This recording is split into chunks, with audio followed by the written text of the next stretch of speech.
stressing, counting all my blessings. God, come get me out of this town. 'Cause every day I wake up wishing I could break up with the city light and construction sound.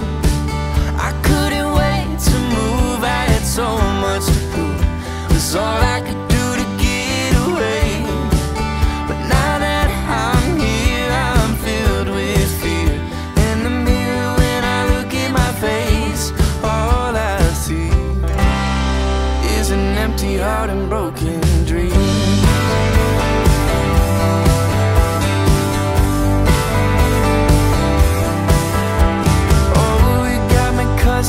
Yeah, I'm probably running, trying to get away from myself. Do I need a vacation, maybe medication? Do you think I need professional help? I couldn't wait to move, I had so much to prove. It's all I could do to get away. But now that I'm here, I'm filled with fear.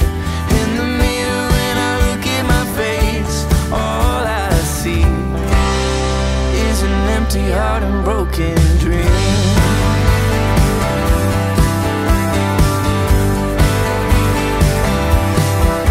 Don't give up, you're enough, kid. Keep your head up. If it's tough, you can bluff it. You'll figure it out. Các bạn thấy có đẹp không? Quá đẹp phải không?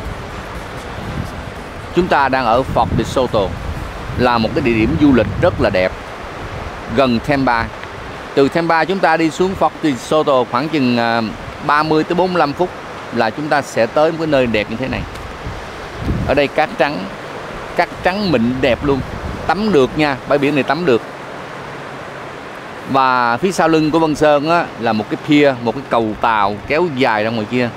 Ra ngoài kia chúng ta có quyền câu cá nè, chài lưới nè, hoặc là chúng ta ngoài đó có những cái chòi, cái nhà cất ngoài đó đó, là chúng ta có thể bắt cá, bắt tôm đồ lên, bắt đầu chúng ta nấu nướng đồ trên đó luôn, rất là đã đó. Hôm nay Vân Sơn có hẹn mấy người bạn ngoài đó đó, hôm nay đến đây rồi, các bạn đã ra ngoài kia lấy một cái chòi ngoài kia rồi.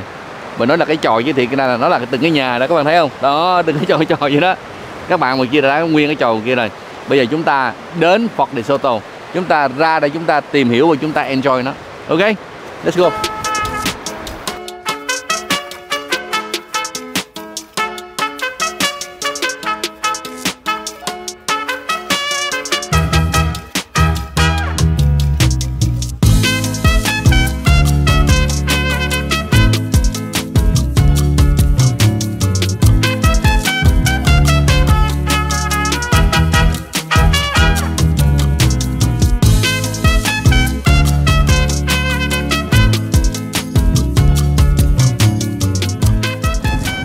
Các bạn biết không, chúng ta đang ở Fort de Soto, mà ở đây đó là chim trời cá nước. Anh Khoa với lại anh Bích, anh Hoàng đây nói là thảy cần câu xuống là cá ăn ha. Rồi chài mà quăng xuống một cái đó là một người kéo không nổi. Thành ra anh Khoa phải kêu 3-4 người ở đây phụ, mà tôi không có tin. Tôi không có tin, chài làm sao mà quăng một người kéo không nổi. Anh quăng anh kéo con cá gì mà kéo không nổi? Cá chết. Cá chết hả? Cá chết. Tôi thấy có bầy nào dưới này đâu mà có không? Nhiều chứ. Dạ. Phải không? Rất là nhiều. Bây giờ anh quăng này là 4 đứa mình kéo nổi không? Nổi. Nổi không? Có thể thôi chứ có thể không chưa biết là không có thì kêu người ta phụ thêm nữa. Ôi gì? Nếu không có thì kêu người ta lại phụ kéo thêm hả? Kéo nặng quá, phụ nữa có thêm 5-6 người kéo. Nếu là 4 đứa mình là kéo không nổi đâu. Coi thử anh thử ha. Oh man.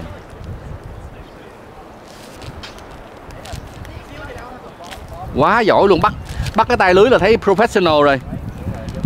Anh có chạy rành quá. Quăng tròn không? Dạ, tạm được anh, tại vì cái mí cầu này nó rất là cao, rất là khó chạy.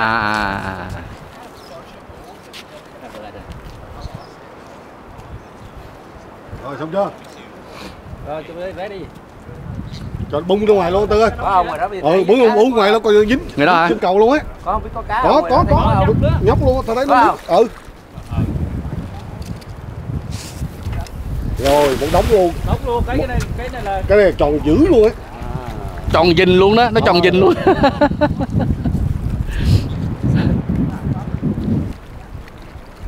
Có không Khoan? Ít hơn hồi nãy. Phải không? Nhưng mà có hả? Có, phải có. Nên kéo thử coi. Ít cần tốt anh. Ít càng tốt hả? Đỡ kéo nặng. Ủa, nó chạy hết rồi. Làm lại. Kẻ giúp Đừng chạy cho ta, hay vậy ta? rồi nói từ we try. Qua này. Chưa có con nào. Ôi sao kỳ vậy ta? Quỷ mấy tên này hỏi tôi thấy nước bớt chạy lên nó. Chạy chút. Quá trời luôn nghe tức. Chụp xuống này. Đó. Đúng rồi. Quá chừng quá chừng thấy. Rồi, ok, rồi. Quá rồi. Rồi. Cái này mà câu Quăng. Vô rồi. Rồi, canh nha. Rồi, anh Sơn kéo nè. Sơn kéo ha. Kéo này từ từ lên. Nặng không Sơn? Đâu có gì đâu nặng. Đâu có con nào đâu. Đâu có con nào hả?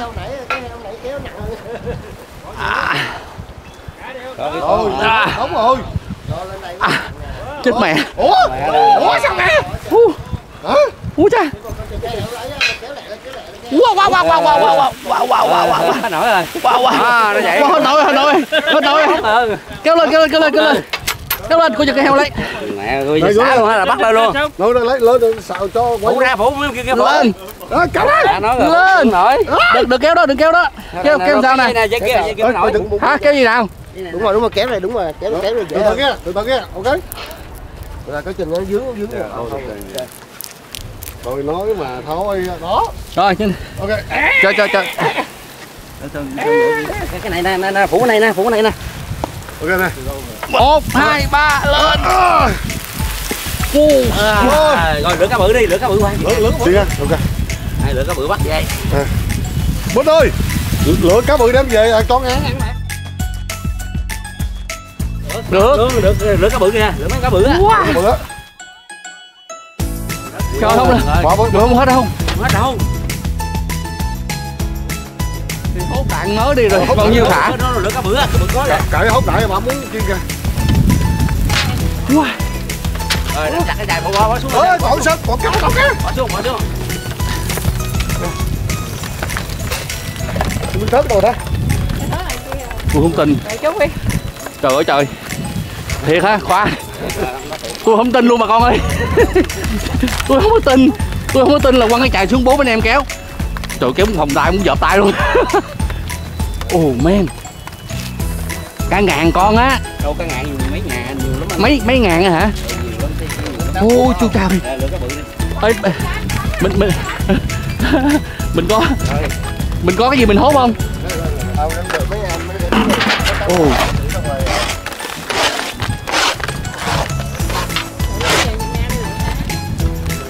Ui trời. Bên này. Ok, để hốt cái nè, hốt cái gì đó nữa.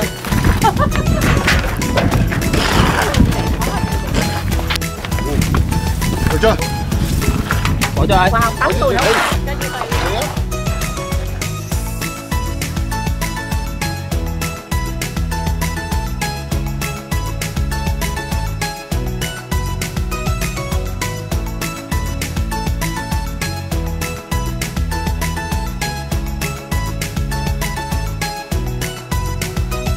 Phí phạm không? Giờ mình ăn không hết mình phải xuống trước cho nó sống lại chứ ha. Đem thôi nó chết uổng nha. Ha. Phí phạm không? Quá trời phí phạm luôn bà nội.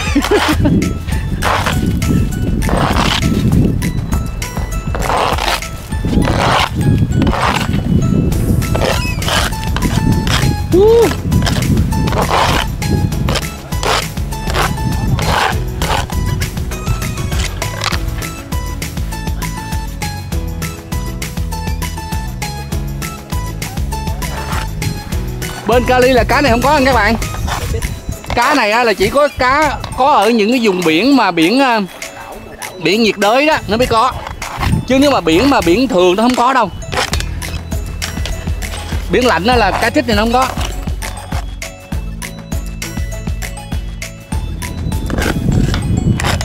Từ ở Themba đó mình xuôi về hướng nam chạy khoảng chừng 35 phút thôi. Tới cái chỗ giống gì nè. Trời đất ơi. Ở Themba Florida sướng dữ trời. Hả? Rồi, xong sạch sẽ. Một xô Home Depot luôn đó. Cái này là Home Depot phải trả tiền quảng cáo với tôi nè, đúng không? Một xô đầy luôn nè. Ăn gì hết trời hả? Đổ xuống là 2 xô vậy đó, ít nhất đổ xuống phải 2 xô vậy nè. Nhiều quá, một chài thôi 4 anh em kéo gần chết luôn. Ok, quá trời chưa? Một xô đầy nhóc luôn nè. Úi cha. Các bạn, hiện nay là anh Khoa nè, anh Hoàng nè, Hoàng Anh nè, là đang đánh vẫy những con cá chích. Cá chích hay là cá trích? Cá trích phải không, là TR đúng không? À, chứ tưởng nghe nói người miền Nam là cá chích. Cá chích miền Nam với miền Tây á, ok là cá chích. Rồi chổng. Thành ra người ta hay nói là chích chim hồi đuối, chích chim hồi đuối. Cá đó là đồ ngon hết, chim là đuối luôn. Mấy con cá đó là ngon hết. Đây là cái con cá chích mà con cá chích ở Phú Quốc đó, Kiên Giang Quốc đó, chúng ta hay làm cái gỏi cá chích đó là đây nè. Hiện nay thì đánh dãy để mình lấy cái phi lê bên hông để mình làm gỏi đúng không? Đúng rồi. Nhưng mà cá chích đó là mình phải có dừa, mình có dừa không? Bên này có dừa không? Bữa nay em làm cái gỏi đặc biệt cho anh nhậu, chứ không phải là gỏi cuốn dừa là khác. Chứ cái gỏi mà gỏi cái trích Phú Quốc đó là khác đúng không? Quốc là khác. Dạ đúng rồi. Anh Khoa, cái này là lát nữa mình làm gỏi hả? Dạ cái này làm gỏi, mình phi lê thịt nó ra. Dạ đúng mình rồi. phi lê chưa? Chưa. Cái này em đang trên đường phi lê. Rất là ngon. Anh nói thiệt, ngon lắm. Đúng rồi. Thành ra bây giờ vấn đề bây giờ là mình trước khi làm gỏi mình thử coi nó có fresh không? Anh phi lê dễ lắm, cái anh vịnh đây nè, ok anh đưa nó qua. Anh thấy không? Đừng có sâu quá nó sẽ đụng cái xương. Hả? Chỉ lấy cái má thôi đúng không? No, cái thịt của nó đó. Lấy cái má đó thôi vậy nè. Rất là ngon anh. Nặng miếng chanh vô. Cần nặng chanh không? Nếu mà có chanh thì rất là ngon. Không biết cái miệng mình nó chua sẵn đấy. Quất vô thấy không? Không có tanh, không có gì hết á. Ồ. Ngon không? Nó ngọt mà nó sực nó giòn. Bởi vì cái này bởi vì người ta nói là gọi cá chích ngon là gì đó. Khi mà ở Việt Nam thì người ta đem từ Phú Quốc về Sài Gòn. Thì con cá nó không còn tươi nữa, nó mềm hơn, nó mềm hơn rồi, nó không giòn như bây giờ. Đúng rồi, con cá này mình vừa bắt lên làm liền. Thực sự mà nói các bạn, cái con cá chích này là một trong những cái miếng cá chích mà Vân Sơn ăn ngon nhất từ trước tới giờ. Kể cả những gọi cá chích ở Việt Nam luôn. Tại con cá chích Việt Nam đó nhiều khi người ta chài lên, ta giữ đông ở ngoài tàu cả một buổi trời ha. Rồi chiều về người ta mới đem về, mới đem ra chợ, đem ra vô quán. Ngon quá. Dạ đúng rồi.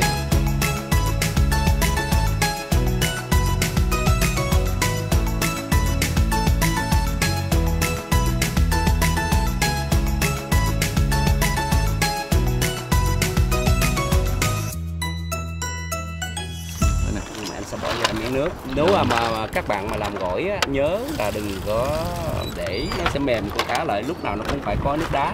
Nước đá nó mới tươi và nó mới crunchy, nó mới giòn con cá đúng không?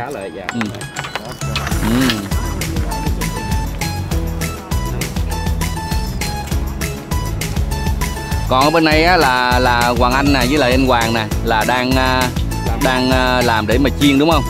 Cắt cái đầu thôi, đánh dãy cắt đầu thôi đi chiên. Đó.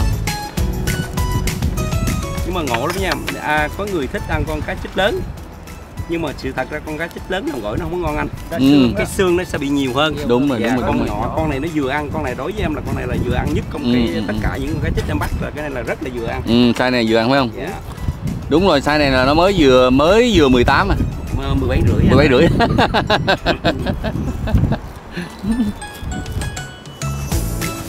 Các bạn có thấy là những người đàn ông ở bên Florida này là đảm đang đến mức nào chưa ha? Không cần chanh nè. Tôi tưởng là tôi đảm đang dữ lắm rồi, ai ngờ mấy ông này nè, đó, làm cá nè, đi chợ nè, rau củ quả nè, tất cả mọi thứ.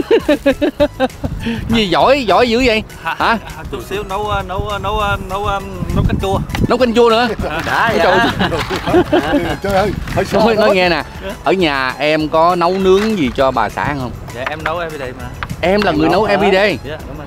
Có nghĩa là em là giống như mấy anh em đây là người ta nói là đại gia thất nghiệp đó phải không? Dạ đúng. Đúng không? Ở nhà đi câu cá rồi nấu ăn. Tên em là gì? Tên Bích. Bích, ok. Xích Bích. Các bạn, đây là Bích, đây cũng là một những người bạn của anh Hoàng, anh Khoa ở đây. Và cũng như là các bạn biết đây là một đại gia thất nghiệp của Tampa, Florida mình. Đó. Thất nghiệp là sao? Thất nghiệp có nghĩa là rảnh lắm, ban ngày rảnh rỗi không làm gì chứ cái chọi đó, đi câu rồi đi ra biển đồ chơi gì đó ha Bích ha. Rồi đi chợ rồi mua rau củ quả rồi ra chài cá bắt cá. Không có tiền mua cá, không có tiền. Ăn riết nó cũng quen, thất nghiệp ăn riết nó cũng quen rồi, cá mà bỏ trong freezer không chịu ăn nữa. À vậy. Thất nghiệp biết rồi ăn cá tươi không à, đó ra chài để ăn, bỏ freezer không chịu ăn luôn. Nói với thường nhà rảnh rỗi làm gì Bích? Dạ thì nói chung là em cũng phụ vợ làm xong rảnh thì mà thích ra biển câu cá rồi đi tàu rồi kiếm cá tươi giờ ăn thôi. Vợ em làm gì? Làm neo. Vợ em làm neo. À làm thợ neo hả? Đâu, làm chủ. Có gì? Có tiệm neo hả? Dạ có tiệm neo. Wow. Em có 6 tiệm đó. Trời ơi. 3 tiệm, còn 3 tiệm chưa xây là 6 tiệm đó. Trời. 6 tiệm neo. Dạ hiện tại 3 tiệm hoạt động rồi. Còn 3 tiệm em đang xây dựng. Wow, đã vậy. Hỏi anh rồi mà Có nghĩa là các bạn hồi nãy giờ tưởng đây là một đại gia thất nghiệp đi chơi vòng vòng thôi, ai ngờ đâu chủ 6 tiệm neo. Ủa mình 6 tiệm neo mà sao em rảnh rỗi dữ vậy? 6 tiệm neo thì giờ có mấy chờ canh coi hết rồi, giờ mình đi ra biển câu cá vô ăn thôi. Ôi trời sướng dữ trời. Tiệm ngành neo mình ở Themba Florida tốt không em? Dạ cũng tốt. Tốt phải không? Đối với em thì em thấy mở tiệm nào ra thì em cũng nhiều thợ hết. À, tiệm nào ra cũng tốt. Dạ đúng rồi. Bây giờ là mình được 6 tiệm rồi. Dạ. Chuẩn bị làm tiếp không? 3 tiệm hoạt động. 3 tiệm hoạt động còn 3 tiệm đang chuẩn bị xây. 3 tiệm đang hoạt động. Dạ. 3 tiệm đang chuẩn bị xây. Dạ. Còn cái plan mình định xây bao nhiêu tiệm tất cả? Dạ cũng nhiều, chắc cũng nhiều. Cũng nhiều hả? Chưa biết tại vì em cần partner. À, Yếm nói là em làm nguyên cái chuỗi đúng không? Dạ cái chuỗi này. Bây giờ một chút nữa mình đi chơi xong rồi về đó mình ghé ngang tiệm em chơi được không? Dạ được. Ghé ngang tiệm em chơi ha? Dạ được. Dạ. Ok, Dạ, ghé ngang anh cũng muốn vô coi những người Việt Nam mình bên này làm ngành neo được như thế nào. Dạ, nha. Okay. Có gì thì gặp anh ở tiệm.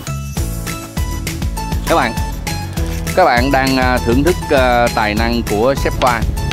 Sếp Khoa là một trong những sếp chuyên môn làm chế biến đồ ăn cho mấy ông nhậu ở Themba.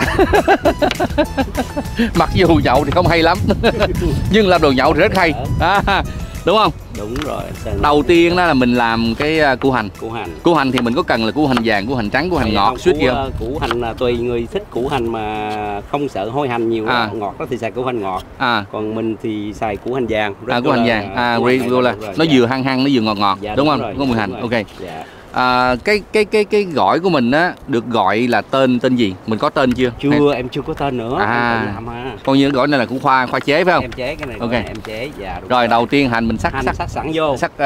Sắc sợi đúng không? Đúng rồi. Hành mình sắc sợi ra. Đặc biệt nhất là cái chai này nè. Cái gỏi của em là phải dặm dùng cái chai này. Nó là giấm bao quay giấm trắng mà trong đó nó có ớt. Hành mới mua rồi chợ Việt Nam anh. Mà cái này là em nghĩ cái này bữa em coi đó là của Phi, người Filipino á, người Phi á, người ta làm cái giấm này nó rất là ngon. Khi mà anh làm cái chai đó anh xách cho nó lên đều xuống thì chút những cái trái ớt trong đây nè, hoặc là hành rồi thì tỏi, nó có tỏi luôn nữa thì nó ăn rất là ngon. Cái mùi nó sẽ làm cái không có nghe mùi cá nữa. Thay vì đó là mình trộn thêm ớt nè, mình trộn thêm tỏi nè. Đúng. Thì mình làm giấm rồi mình bỏ đường nè. vô để khỏi cái này nó có đầy đủ trong đây hết. Coi như là mình không cần đường luôn.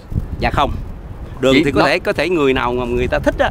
Tại vì đúng lý ra đó cái nước mắm của em mua thêm một cái chai nước mắm nữa là cái chai nước mắm để ăn chả giò đó thì nó sẽ ngọt, nó đường trọng thì hai cái chai này nó sẽ hòa quyện với nhau thì nó rất là ngon. Bao nhiêu cá đây đó thì không cần phải hết một chai này đâu. Một nửa chai là được rồi. Wow. Đó, thì đổ nó vô vậy đó, chừa lại nửa chai. Ví dụ một chút mình muốn ăn nữa thì mình ăn. Ok. Là anh bỏ nãy giờ đó là cá trích mà anh phải ngâm với nước đá, vì anh thấy cái thịt nó rất là ngon. Thịt nó tươi, nó phát, nó ngon, thì nó giòn. Khi mà mình muốn nhậu hay là ăn đó thì mình trộn ăn trong vòng khoảng 15 phút thôi. Thì nó còn rất là giòn. Thì lúc đó anh bỏ vô đây. Ok. Đường ớt chay rồi đó nè. Cái gỏi của người Việt của mình Việt Nam đó là ưa dắt. Nhưng mà cái gỏi đây không, anh làm khi mà anh dắt nó lại đó thì cái thịt nó không còn giòn nữa. Đúng. Dạ đúng rồi, thì mình chỉ trộn thôi chứ mình không dắt lên. Thôi. Mình trộn lên mà để lát nữa là nó thịt nó xìu xuống rồi đó. Đúng rồi, thì lúc đó anh phải bỏ qua đây. Đó, ok. Rất là ngon. Thì anh thấy không? Cái dây nó là dòm thấy nó ngon rồi. Thì lúc đó anh mới dùng nước mắm. Nước mắm pha sẵn phải không? Dạ, nước mắm pha sẵn. Nếu mà nãy em nói đó, nếu mà không có pha nước mắm ở nhà đó thì anh mua cái chai nước mắm ăn chả giò đó. Nước mắm ngoài chợ nó pha sẵn đó. Đúng rồi, đó. Giờ thấy ngon hấp dẫn chưa? Đúng Đúng. Rồi cái cho anh bịch rau sống Bích. Rau sống á. Rau sống mình sắc mình nó ra. Đúng rồi, không cần mình lắm đâu. Nó vậy nè để vô nó ăn nó mới ngon được. Đúng rồi. Sống đủ loại. Đủ loại. Đó. Như là rau thơm, húng nhủi, húng cây, canh giới, nói chung là nó phải rau đủ loại rau vô. Cái đó rửa sạch rồi đừng có. Dạ rửa sạch rồi, ok. Rau mình rửa sạch rồi. Giống như trong đây đó, ai ăn mà không rau gì không được thì nhớ bỏ ra, nhưng mà càng rau nhiều quá thì nó càng ngon. Đúng.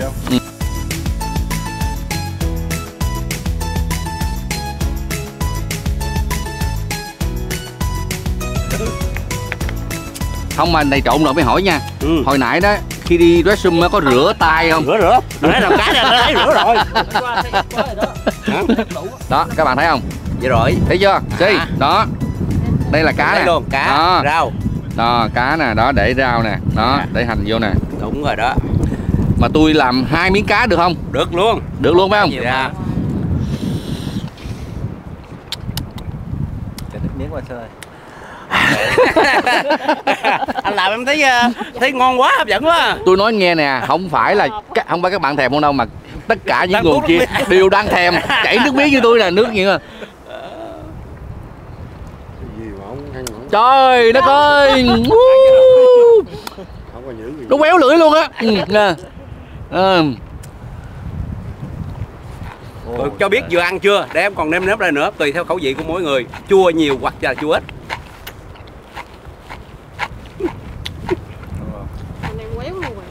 Rồi, rồi. Nói luôn. Cho biết cái kết quả đi chứ. Bye bye. Không, bây giờ đặt cái này nói cho sao luôn. Bye bye. Sao? Tôi đi à. Đủ rồi tôi đi. Bây giờ hỏi cái này nữa. Không nói gì hết. Đâu, không hỏi nữa. Bây giờ là cái này là em cũng nói thiệt là cái này là tự em chế. Ok. Bây giờ anh Sơn lỡ rồi, bây giờ là đặt gỏi gì luôn đi, chứ bây giờ em con chưa có tên gỏi gì nữa. Ok, bây giờ á ở Việt Nam á có những cái chỗ bán hủ tiếu, chỗ bán phở rất ngon, chất lượng, nhưng mà nó kêu bằng hủ tiếu thất nghiệp. Hủ tiếu thất nghiệp. Phở thất nghiệp. Phở thất nghiệp. Mặc dù nó rất là ngon luôn. Đúng rồi. Thành ra cái gỏi này đó, nếu mình đặt gỏi thất nghiệp á thì nó còn hơi thiếu. Mình phải nói là đại gia thất nghiệp. Giống như mấy anh em đây nè. Đó, đây là những đại gia thất nghiệp nè. Chỉ có đại gia thất nghiệp mới ăn được gỏi này thôi. Chứ mà đại gia bình thường không được ăn nha. Đại gia mà còn mà thất nghiệp nữa hả? Đại gia mà phải thất nghiệp như vậy nè, đó, phải đi ra biển. Phải đi ra biển, đó, đi ra biển xong xuôi đem rau đem củ quả ra mới ăn được như vậy. Chứ ở nhà làm ăn cũng không ngon bằng vậy. Tại sao biết không? Tại vì khi mình đem về nhà mình ăn á, đương nhiên Khoa đến Khoa làm tất cả mọi thứ đây. Anh em bạn bè có đủ hết, nhưng mà thiếu gì? Thiếu cái không khí. Thiếu cái không khí. Thiếu cái chỗ này, cái thiên nhiên, đúng không? Cái ngoài này cái đúng không? Đúng là em đồng ý đó. Thành ra cái này là nó ở đây nè, là nó ngon cộng hưởng. Nó ngon mà nó cộng thêm không khí ở đây nữa. Trời ơi, chỉ có đại gia thất nghiệp mới ăn được gỏi này thôi. Mà mỗi lần mà muốn ăn cái gỏi này á mà ngon như vậy đó là phải ra ngoài này ăn nó mới ngon. Mà thường cái này em nói thiệt nha, thường đó là em ít có phục vụ cho mấy anh lắm. Cái gỏi này thất nghiệp, đại gia thất nghiệp thường làm cho mấy cô ăn không à. Chưa làm cho đàn ông không? Sai anh thấy sao? Sao biết tôi vậy bà nội? Sao biết tôi vậy hả? Rồi bây giờ không, bây giờ tôi ăn thêm miếng nữa mới được. Ăn thêm miếng nữa nè, ăn miếng nữa nè. Nè, thấy không? Đó, nè. Cá mình bỏ ở đây nè. Cá bỏ ở đây nè. Ê, lợn cái bàn này ăn nè. Ok. Nó lợn cái bàn này nè. 3 miếng cá luôn. Nè. Cha.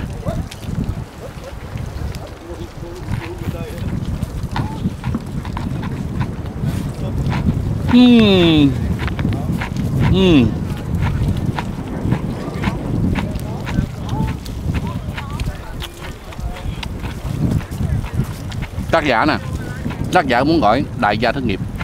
Thất nghiệp. Thành ra mai mốt các nhà hàng mà muốn làm món gỏi này ha, lấy công thức này làm món gỏi này thì phải đặt cái tên đó là gỏi đại gia thất nghiệp. Ok. Ok. Vậy nha. Good. Ngon lắm. Nào đó. Cứ mà chan vào mà ăn phải không? Đó, gì mới thấy ngon chứ nè. Ngon quá vậy thôi. Gỏi đại gia thất nghiệp.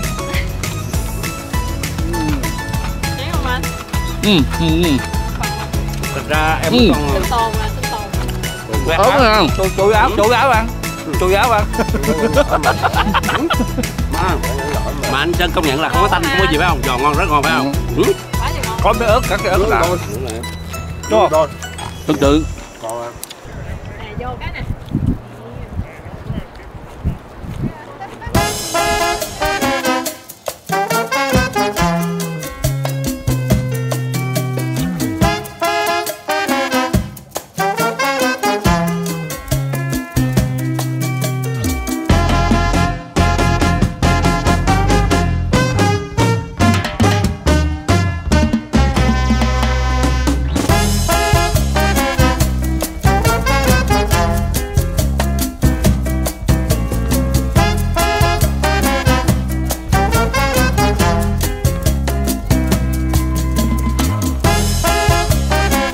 Con này được gọi là Lady Fish, là cá chả, cá măng á, là cá quý bà.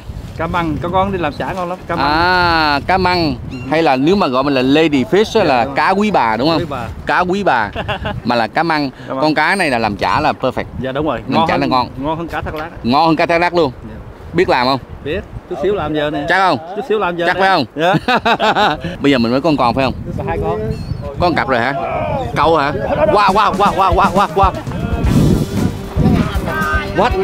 Cái heo ăn hả? Cái heo nó ăn rồi hả? Cái heo nó chạy rồi. Cái heo nó chạy rồi. Cái heo nó ăn rồi. Cái heo kêu lên kìa.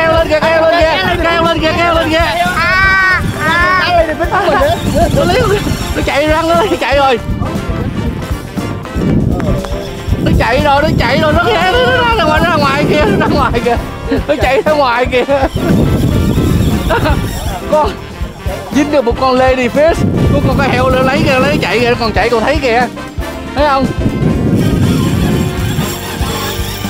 Wow, nó chạy nó cắn chân nó chạy luôn nè. Kìa đó, kìa lên kìa đó, nó còn lên kìa. Shit.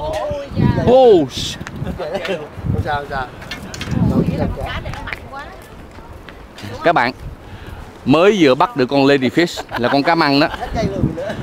Con cá heo nó lên nó chụp con cá măng, nó kéo đi, nó kéo tới hết dây luôn. Đó, kìa có kìa.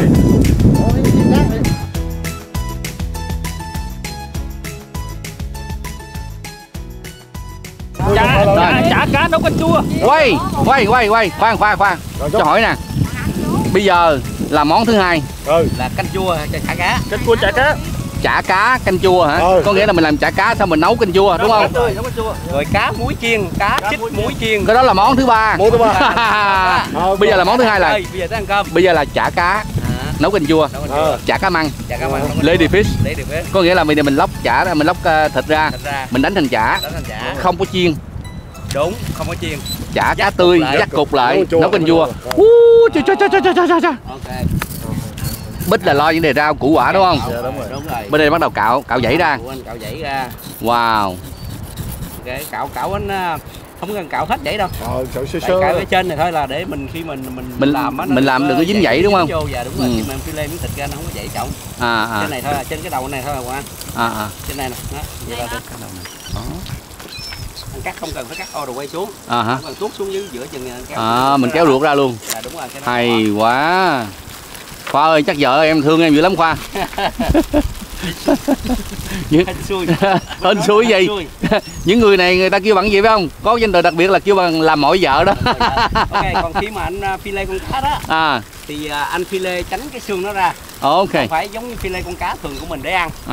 Tuy nhiên là anh để cái dao làm sao nó trên cái miếng xương này chút. Ok. Không thấy để cái tay vậy nè. Dạ.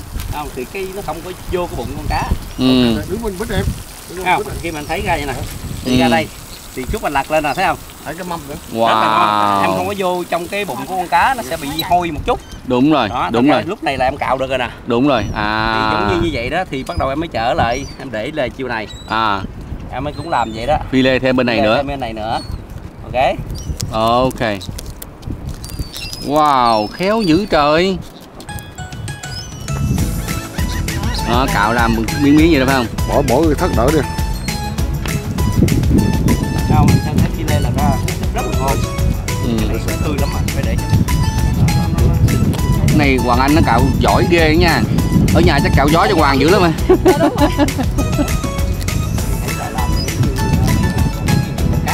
Wow.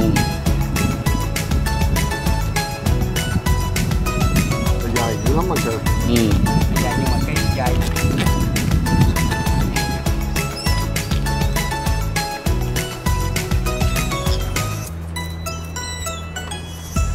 Mình đang ở đâu vậy Khoa? Em cũng không biết mình ở đâu nữa anh.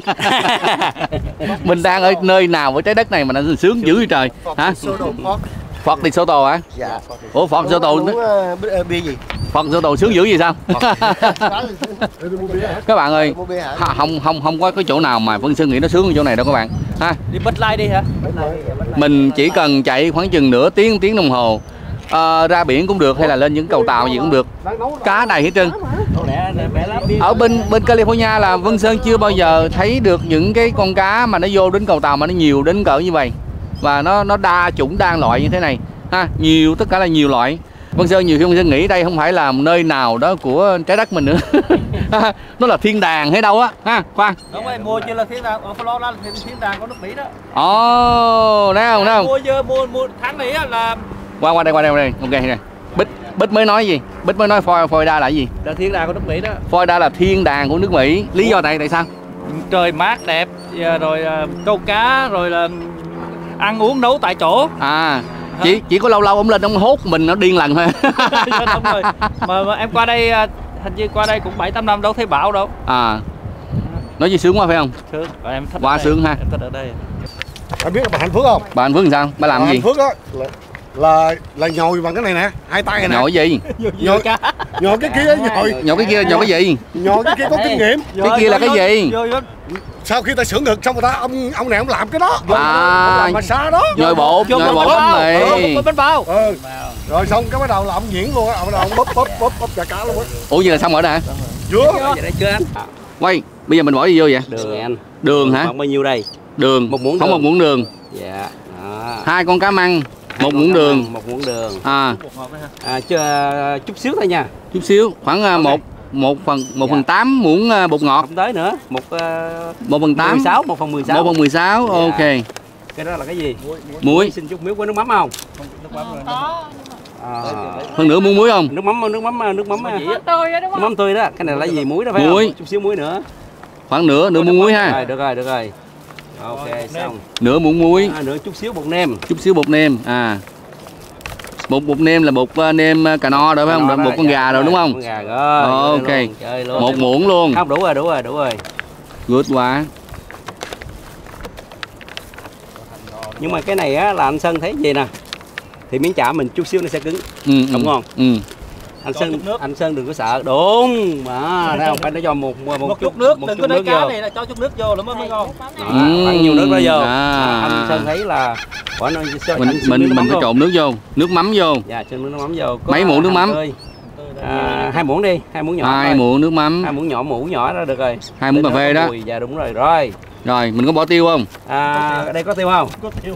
Không có tiêu được không sao? Phải có tiêu, tại vì ngoài biển rồi, có gì ăn nói nha. Đúng rồi, phải có miếng tiêu đúng không? Anh thấy bắt đầu là nó nhão lên liền.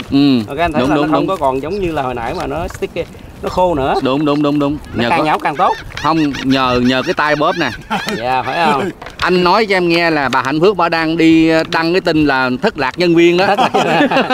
Đâu 10 năm nay đâu mất thất lạc rồi phải không? Hồi xưa sửa ngực xong rồi có người bóp. Chưa. Không sao, bỏ vô rồi không sao. Được, chơi luôn. Rồi. Đúng lý ra đó là nếu mà sự thật mà nếu mà ngon nữa đó, bỏ dầu ăn vô. Dầu ăn với xin vô. có một chút dầu. Một muỗng dầu ăn vô. Dạ đúng rồi. 1 hạt trái ớt nữa cắt vô luôn. Chưa. Đúng không? Mình trộn luôn được mà. Được, nhưng mà có một cái đó là những người ta ăn cay không được. Thì kệ nó, cho bớt người ăn này đi. Phải không? Anh thấy bắt đầu nó dai lại dữ rồi nè, thấy không? Đúng. Bỏ vô luôn đi, chơi luôn. Rồi. Hành ngò vô. Rồi, đầy đủ, nhưng mà thiếu tiêu. Không sao. Bởi vậy mình nói là thêm miếng ớt vô đó.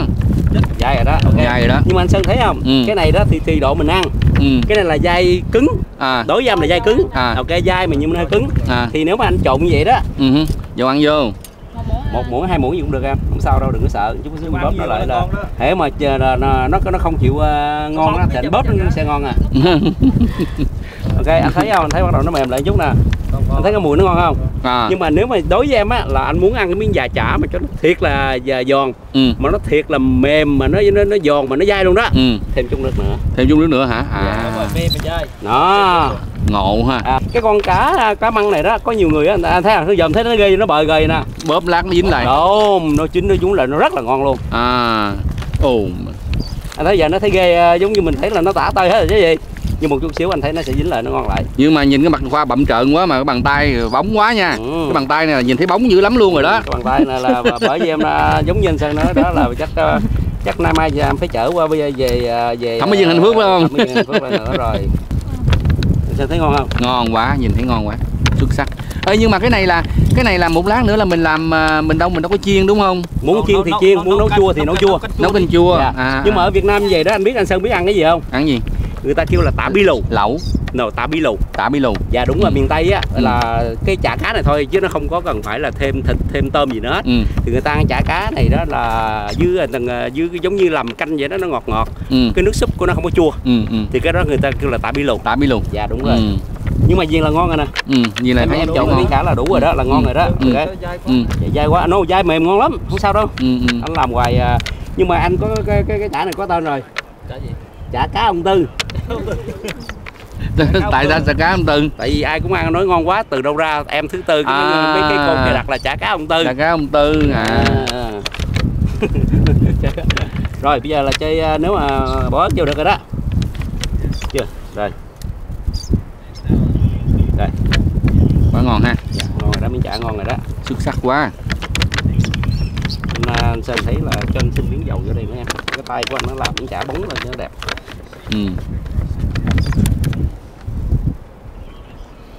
Đúng lý là thường em trộn vậy đó, em sẽ có cái chén dầu. Cái chén dầu em bỏ bên đây nè. Đó, anh thấy cái miếng chả nó sẽ không dính lại nữa. Đúng rồi. Dạ. Tay mình cũng ít dính lại, đúng không? Rồi, tại vì khi mình trộn cái miếng cá đó nó vô nó sẽ dính. Nhưng mà miếng chả bây giờ là rất là ngon rồi đó. Ngon không? Quá ngon. Quá ngon Tư ơi. Đây là món chả cá ông Tư. Ông Tư là ông này nè. Tại biển luôn, có cá đi tại biển không mua chợ. Các bạn thấy không? Cá dai luôn đó nha. Trước mắt chúng ta luôn, đúng không? Hai con cá măng bắt lên, phi lê nó ra, nạo nó ra, xong xuôi Tư Khoa bắt đầu làm chả cá ngay tại chỗ. Và chả cá này đó, nếu mà chúng ta mà ăn cho nó ngon nhất đó là chúng ta chiên lên ha, chiên lên là nó sẽ rất là ngon. Nhưng hôm nay chúng ta đã có những cái con cá trích mình chiên giòn rồi, đúng không? Thành ra cái chả cá này nè, lát mình quết cục, mình nấu canh chua chả cá. Cái chả cá này đó thường người ta chiên ăn rất là ngon luôn ha. Thì một lát nữa đó mình sẽ dùng 1/3 của nó để mình chiên, mình ăn thử cái độ ngon, cái độ dai của nó như thế nào, soi là chả cá thác lát. Còn phần còn lại mình sẽ nấu canh chua. Canh chua chả cá măng. Ăn với kẹp nách là nhức nách. Phải không? Hết xây con 17 không? Hết xây con 7. Bên này là quá dữ rồi. Bên này là cái bằng Tư Khoa này là quá dữ rồi. Cái bằng hết sảy con 17, còn này là quá hư con Tư. Còn bên này nè, thấy không? Coi nè, khéo ghê chưa? 6 tiệm nail đó, bạn vậy đó. Là ở nhà chắc phục vụ bả dữ lắm luôn. Bả đâu rồi? Bà đi làm. Trời ơi, má ơi, có ai mà sướng gì không trời? Vợ đi làm, đây ra đây chơi vậy đó hả? Trời đất ơi. Thất nghiệp rồi đó, thất nghiệp mà. Chắc có lẽ tôi dọn qua đây thất nghiệp quá ta. Em cũng vậy thôi. Tiệm nail bên này mua dễ không? Dạ cũng dễ mà cũng khó. Thí dụ như anh muốn làm tiệm nail bên đây dễ không? Liên lạc với ai? Liên lạc em. Liên lạc với em hả? Chắc có lẽ qua đây sắm 1-2 tiệm, cái anh đem vợ anh qua đây nè, cho vợ anh nó làm nail. Thất nghiệp nữa. Anh ở đây đi chơi với anh em. Được không? Dạ được. Được không? Được ha. Được. Nếu anh qua là em dành cho em 2 tiệm. Một là gì? 2 tiệm luôn. 2 tiệm luôn. Nhớ nha, Diện lát nữa về tiệm của Bích nha. Lát về tiệm Bích mình thử coi, mình nghiên cứu coi cành nail bên này nó phát triển như thế nào. Đúng rồi. Chút xíu về tiệm rồi em nói. Mà nhớ nha, để dành cho anh nha. Các bạn qua đến bên Florida này đó là nếu chúng ta muốn ăn ngon vậy đó thì lúc nào mình cũng phải thủ đôi đũa đây nè, đó. Thấy không? Đây nè, đây là kiểu bằng dân ăn trực chính cống luôn nè. Mắc khét hạt dỗi nữa. Đây là chả cá măng ha, đây là cá trích chiên giòn, đây là đồ phụ kiện nấu canh chua, và còn đây các bạn nào không đủ chơi nguyên thùng luôn. Thử nha, thử miếng chả nha, chả chắc ok rồi đó. Bự chút ra anh vậy chút nó ngon hơn. Đúng rồi đó, Sơn là đó, Sơn là cũng làm ngon rồi đó. Đó, bỏ nó vô là chút đè đó, bỏ nó tròn vậy đó, chút đè nó ra. Sơn cũng nó một tay đầu bếp rồi. Đầu bếp mà đúng rồi đó.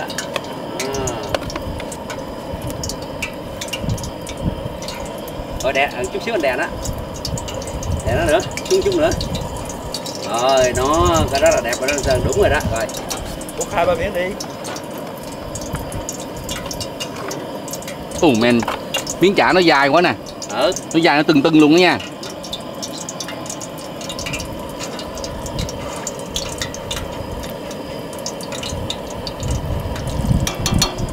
Nữa đi,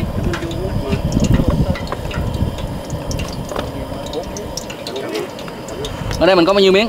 Ở đây có mấy anh em? Không, em mỗi người miếng. 1, 2, 3. Cắt ra nữa. Dạ, chứ đâu ai ăn miếng hết. Nhiều lắm, thấy nhiều lắm rồi. 4 miếng chả cá là ta ăn một phần cơm của 2-3 người ăn đó nha. Yeah. Rồi đó, ok rồi đó, bao nhiêu đó được rồi. Ở đây đó là đồ ăn rất là dư thừa, nhưng mà muỗng đũa rất là thiếu. Ví dụ như là chúng ta đang xài những cây đũa, cây muỗng nhựa như làm sao mà chiên được, đúng không? Muốn chiên được này đó mình phải móc vũ khí ra mình chơi. Vẫn chơi với tôi hả? Giỡn hả? Tôi gấp liền chơi luôn nè. Đó. Ui cha ơi, nó vàng rồi nè. Nó vàng rồi nè. Đó. Đất quá nè, thấy chưa? Nó, ui cha ơi. Chú cha. Thấy sướng chưa? Ha. Quá ngon rồi bà con ơi. Cái này mình phải trở qua lần nữa. Trở qua trở lại cho nó đừng có két. Đúng rồi, đó nó phồng lên nè, thấy không? Đẹp quá luôn nè. Nó nổi rồi đó không? Đó, một lát nữa là nó còn nổi nữa. Để bỏ nhiều lắm, cái này chín con nè. Hai con nhiều lắm anh lấy thịt được con nữa, chiều dai á, bỏ nhiều lắm rồi đó. Bỏ nhiều lắm rồi. Mình bỏ bớt cũng là một phần đó đó. Dạ, bỏ hai con nãy cạo ra là nếu mà thường em cạo mà. Tại vì cái con cá măng hồi nãy đó nó gần 1 kg. Dạ, đúng không? Gần kg. Hai con hồi nãy là gần 4 pound. Dạ đúng rồi, 2 kg. Đúng rồi, mà mình cạo mình bỏ đầu bỏ thịt mình lấy ít nhất là được phải 1,5 pound. Đúng rồi, 2 pound. Ha? 2 pound á. Dạ, trên 2 pound. Nhưng mà cái này tại vì hồi nãy mình bỏ nhiều quá. Bỏ nhiều quá, đúng rồi. Sao thấy nó phồng ngon chưa? Nó phồng ngon quá. Không, cắt ra nữa. Cắt ra. Em xin uống thử. Ok, bây giờ anh Sơn lấy một miếng cắt ra con biết chín chưa? Rồi, ok. Một miếng thôi. Lấy miếng nhỏ nhỏ nè, ha. Dạ, miếng nhỏ đó. Miếng nhỏ trước nè. Rồi. Đến đây cắt ra làm biết là ngon cỡ nào rồi. Được chưa? Wow, chín rồi, chín giữa ra rồi. Rồi, chín rồi. Ui, chú cha. Còn gì nữa, còn chờ gì nữa, đúng không? Chín rồi, dạ. Gấp ra cho nó cháy. Hả? Gấp ra hết đi, chín rồi. Hết chín rồi. Dạ. Nó không cháy gì ngon đâu. Rồi đó, bắt đầu bỏ cá vô. Bỏ cá vô chiên rồi, tới ảnh chiên cá kìa, hả anh Sơn chiên cá luôn. Quay để mình thử đây, từ món một. Lạc mặn nãy chưa có nêm nữa đó anh ơi. Từ món một. Em nãy chưa có nêm. Đúng không? Từ món một đúng không? Cái miếng chả đó, cái miếng chả này nè các bạn, cái miếng chả này nè không, thôi nè, bây giờ nó bóp nó có sức đàn hồi gì nè, có nghĩa là nó dai, đúng không? Một là nó dai nè, mà hai là nhìn cái miếng chả nó juicy, có nghĩa là miếng chả nó không bị khô. Có nhiều khi chúng ta vào trong nhà Thái Lan mình kêu cái chả cá mà Thái Lan nó chiên đó là nó chiên ra cái miếng chả nó khô queo à, nó không có ngon như vậy đâu ha. Miếng chả này là nhìn là thấy ngon rồi, mà ăn ngon không Khoan? Rất là ngon. Rất ngon phải không? Hứa nha.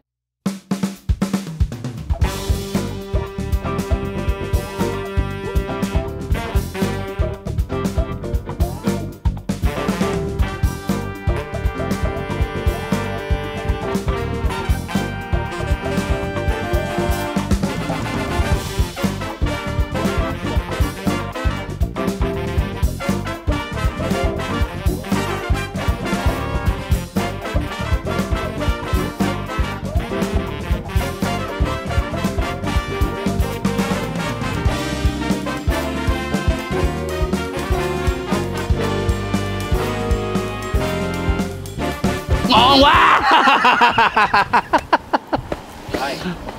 Ngon quá Khoan. Rồi bây giờ người thử miếng coi. Xếp thử miếng coi. Rồi xếp thử miếng coi nào. Thử miếng coi. Thử miếng coi. Rất là mềm giòn ngon. Thử miếng coi. Rất là ngon. Ngon quá. Ngọt. Thấy chưa? Quá ngon luôn. Các bạn, cái miếng chả này nè,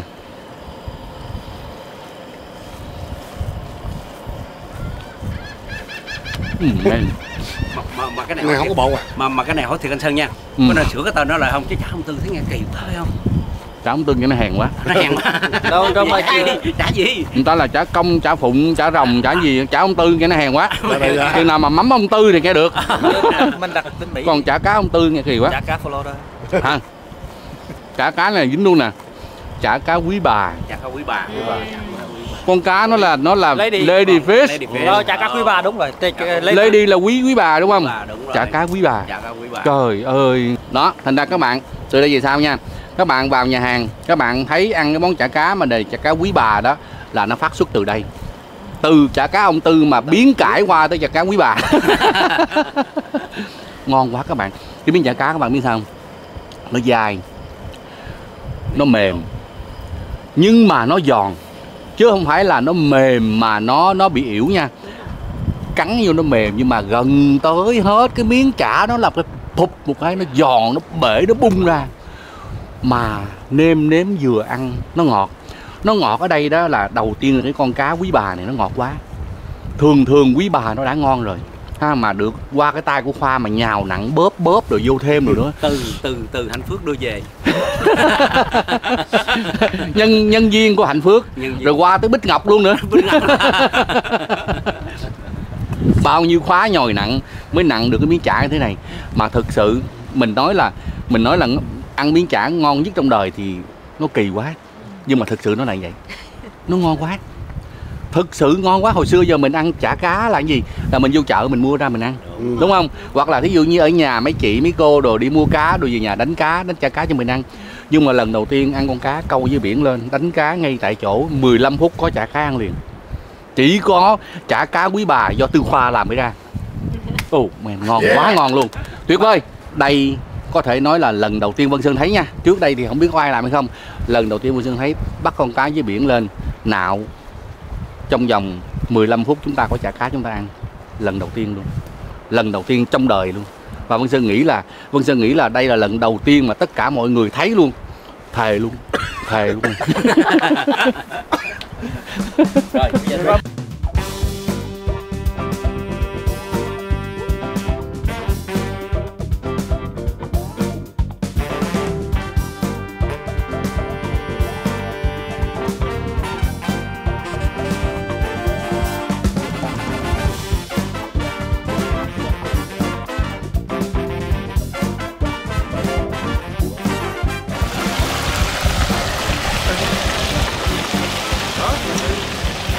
Được không? Hay là chảo nữa? Không, đó đợi tên rồi lấy nằm lên nữa.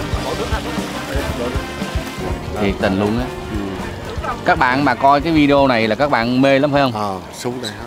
Nhưng mà báo các bạn biết một cái tin buồn là nhà ở Tampa, Florida hiện nay nó đã lên giá rồi. Ê, năm ngoái mà mình đi mình coi mấy cái nhà mà dọc biển có Sơn với Liêm đi nhớ không? Dạ rồi. Mà Tư Khoa nói là cái này khoảng chắc chừng triệu căn á, nhớ không? Dạ. Giờ lên 1,5 triệu đúng không? Đúng rồi. Đúng không? Đúng rồi, lên rồi, bây giờ lên nhiều rồi đó. Tiếc quá trời luôn, tôi nói thiệt, quá tiếc luôn. Nhưng mà cái anh nhớ cái nhà mà bữa đi, cái nhà mà màu xanh đó. Hồi cái năm mà trước anh qua đó là cái nhà đó khoảng 1,7 triệu. Bữa nay bây giờ em nghĩ cái nhà đó còn trên 3 triệu, đẹp lắm, cái nhà đó đẹp lắm. Ơi, trên 3 triệu mọi trời. Cái nhà màu xanh đó ngay góc. Nhớ. Cái nhà đó đẹp, cái nhà đó rất là đẹp. Còn cái nhà mà cỡ như cái nhà của ông Tom Cruise thì khoảng chừng nhiêu? Em cũng không biết luôn. 10 triệu không? Không biết luôn, tại nhà nó đất nhiều lắm. Đất rộng luôn. Chắc trên á. Ngay góc luôn á. Dạ, ngay góc luôn, nhà đẹp quá. Cái vấn đề là không phải là cái nhà không mà miếng đất nó quá lớn anh. Đất bao nhiêu cơ? Nhưng mà nó mấy chục acre luôn, miếng đất nó lớn. Cái này là ngay góc biển. Ngay cái góc biển mà mấy chục acre luôn. Không có góc biển. Nó vậy Tom Cruise tới 2 cái rồi. Tom Cruise nhiều lắm. Dạ. Anh tưởng là nãy giờ nói cái nhà mà giống như nó để cho cái người nhà chỗ gần chỗ của anh Hoàng rồi đó. Nó nhiều lắm. Rồi còn cái nhà này nó mấy chục acre lận. Vụ gì chứ không phải lần cái hả? Nó nhiều lắm anh ơi. Cái này tôi giờ ra không biết là cái nào, nó cái nào. Bất công của em. Cái đó có thể là cái nhà. Sao cũng nổi tiếng giống nó mà sao kỳ ta? Bất công của em. Nó là xì ta. Anh cũng là xì ta mà. Kỳ à? Tại sao nó làm một cái phim nó sắm 2-3 cái nhà mà nhà sát biển không à? Anh làm cả một đời mẹ đi ăn toàn ăn trực. Đi ăn trực. Đi ăn trực. Lúc nào không có đũa để tôi. Nó là đi ăn trực. Nhưng mà anh hỏi nè, bây giờ thí dụ những cái người mà xem cái video này nè, người ta muốn mua nhà ở bên Themba, bên vùng này còn kịp không? Kịp chứ. Em nghĩ là tương lai nó lên nữa không? Nhà lên nữa không? Lên, Nhà vẫn lên phải không? Anh nhớ bây giờ là Cali về nè, New York về nè, mấy cái vùng lạnh tay xuống ở đây nè. Nhưng mà tại vì cái anh nhớ hồi xưa đó là giống như là cái thời bây giờ giống như em nói là giống như kêu là lạm phát, thì bây giờ anh nghĩ đi, cái tô phở hồi xưa nhiêu 3 năm về trước là cái tô phở có 8 đồng, 5 đồng, 8 đồng đem cho 8 đồng. Nhưng mà tô phở bây giờ nó gấp đôi rồi, nó 16 đồng. 16 đồng. Dạ đúng rồi. Thành ra anh đi đổ xăng cũng cao hơn, rồi anh đi bất cứ mua cái gì thì nó cũng bắt hết, thì nhà nó lên thôi. Cái đó là cái đồng tiền chứ không phải là em nghĩ là cái nhà nó lên nhiều. Hồi xưa đó, cách đây khoảng chừng 5-7 năm trước đó, cái cây 2x4 ở trước khi mình nói trước khi Covid đi đó. Trước Covid thôi, đúng trước rồi. Covid thôi, đó. Chứ không có 5-7 năm đâu anh. Thì đó, lúc đó vô mua cây 2x4 khoảng chừng 8 feet đó, nó khoảng chừng 2-3 đồng cây à. Đúng rồi, nó ở bên em á, bên đây là có từng đồng mấy, có cái cây treated wood là nó 2 đồng mấy thôi, chứ nó không có lên tới 3 đồng. Dạ, còn bây giờ là nó rất là đắt. Bây giờ là 5-7 đồng cây. Nhưng mà nó xuống lại rồi. Cái lúc mà hồi cái năm rồi đó là nó tới 12 đồng một cây. Bây giờ nó xuống trở ngược lại, em nghĩ của anh nói đúng, bây giờ nó khoảng 6 đồng cây. Nhưng mà cũng còn lên gấp đôi, gấp 3. Thành ra nhà cũng vậy thôi. Nhà đúng rồi. Trước Covid với lại sau Covid đúng không? 3 năm cách đây không lên gấp đôi phải rồi. Đúng rồi. Tại vì trong nhà đó là gì? Trong nhà đó là cây cối, là tất cả mọi thứ đâu đó, cột kèo rồi đó. Đúng. Cây cột hồi xưa cũng rẻ, bây giờ cây cột cũng mấy chục đồng rồi. Đúng rồi. Dạ, cái gì cũng đắt hết. Nhưng mà mấy lần nữa nếu mà anh ở Cali mà anh bán căn nhà về đi mua 2 cái. Dạ đúng rồi. Trên 2 cái nữa, có trên thể 2 cái. Tốt. Anh thấy sướng rồi. Mà anh được hưởng những cái không khí ở đây nè. Không, bây giờ cái nhà đó bên kia, đem cái nhà bên kia đem đây đổi được hai nhà. Nhưng mà anh đem con vợ bên kia qua đây đổi được 2 vợ không? Cái nãy giờ anh nói đó. Tất nhiên là tất nhiên là bây giờ đó cái gì cũng hay đó. Tất nhiên là bây giờ đó anh bán cái nhà Cali. Sướng nha. Là một căn là có một con vợ. Qua bên này tất nhiên là cái gì của Cali là bỏ bên Cali. Qua bên đây mình mua là 2 căn nhà có 2 con vợ luôn. Ủa chứ không phải đem con vợ bên kia đem đổi được 2 vợ hả? Có nghĩa là con vợ bên Cali nó có giá hơn con vợ bên này. Đúng rồi đó. Okay. Vui quá các bạn ơi. Các bạn, thành ra qua cái chuyến đi chơi này đó thì Vân Sơn mới quyết định, tại hồi xưa giờ chỉ mới có ý định thôi. Qua Florida thích quá, nhất là Themba này, gặp anh em rồi những cái cuộc sống như thế này Vân Sơn thích quá. Thành ra có lẽ là bây giờ Vân Sơn phải quyết định là tại vì sao? Quyết định gì? Quyết định là sẽ dọn qua đây ở. Khi mà Vân Sơn qua bên này ở đó thì thí dụ như là về vấn đề mà job làm đó ha, thì Vân Sơn có Bích lo. Bích là coi như là có chủ nguyên hệ thống nail luôn. Đó, là Bích hứa rồi, qua đây là sẽ giúp cho anh Sơn có 1-2 cái tiệm nail để cho con vợ nó làm manager, nó manage đó. Còn anh em mình đi thất nghiệp. Đúng không? Thất nghiệp thì nhờ ai? Thất nghiệp á thì phải nhờ Tư Khoa. Đó. Thất nghiệp. Tư Khoa đó là chuyên môn là đi hướng dẫn tất cả những anh em thất nghiệp như tụi này nè, đi đến những cái điểm đó, chỗ nào câu cá, có cá, chỗ nào bắt cua, chỗ nào bắt ốc, tất cả mọi thứ nhiêu sợ hết thì Tư Khoa rành hết. Đó, chim chóc ở đâu là Tư Khoa biết rõ hết. Chim trời cá nước đồ ở đâu là Tư Khoa biết rõ ràng luôn. Và bắt những cái con đó làm mồi rất là ngon cho chúng ta nhậu. Đúng không? Đúng rồi. Sẽ hứa. Về nhà cửa cần mua, nói chuyện với ông này.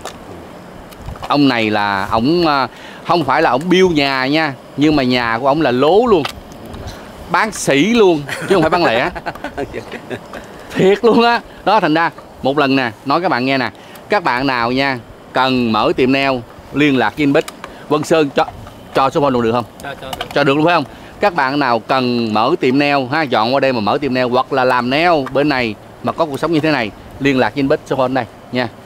Các bạn nào cần qua bên này mua nhà nha, để ở bên này, liên lạc với ông Hoàng để số phone đây ha, gọi đây ha. Ok. Cho số phone nha. Ok. Hứa nha. Hứa. Còn các bạn nào mà không cần mua nhà, không cần làm mở tiệm nail mà muốn qua đây thất nghiệp đi chơi, liên lạc với Tư Khoa của tôi. Đây, ông này muốn mà liên lạc với ông này là liên lạc với tôi. Là nghèo đó. Nói chứ để số phone Tư Khoa đây là người ta sẽ gọi liên tục luôn. Đúng rồi. Đúng không? Thành ra bây giờ là muốn liên lạc với Tư Khoa đó là phải liên lạc với lại anh Bích với anh Hoàng trước. Phải qua đây nói gì thì nói, qua đây cũng phải có nhà cửa, công ăn chuyện làm đàng hoàng. Rồi xong rồi mình mới đi chơi được, đúng không? Mới thất nghiệp được. 1 hay 3 mà đi chơi liền đâu có được nữa. Đúng.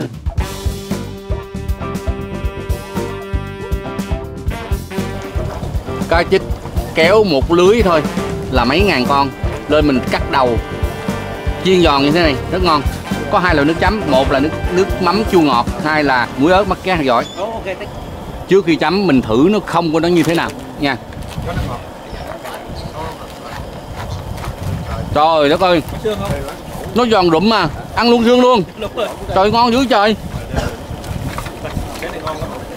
Ngon quá các bạn ơi. Nữa nè.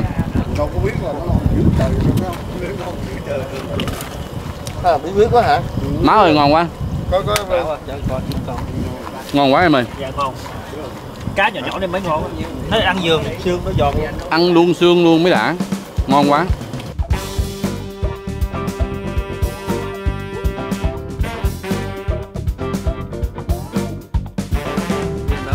Hả? Ngon quá. Hả? Con chuyên không anh ạ. Ăn trứng nóng kìa. Nó vàng chút, nó giòn chút xíu nữa nó sẽ ngon hơn. Nhưng mà nếu mà nó vàng quá thì nó mất ngọt cái thịt con cá. Đúng rồi, khi mà nó vàng quá nó giòn thì nó mất cái hương vị cá đi. Trời đất ơi.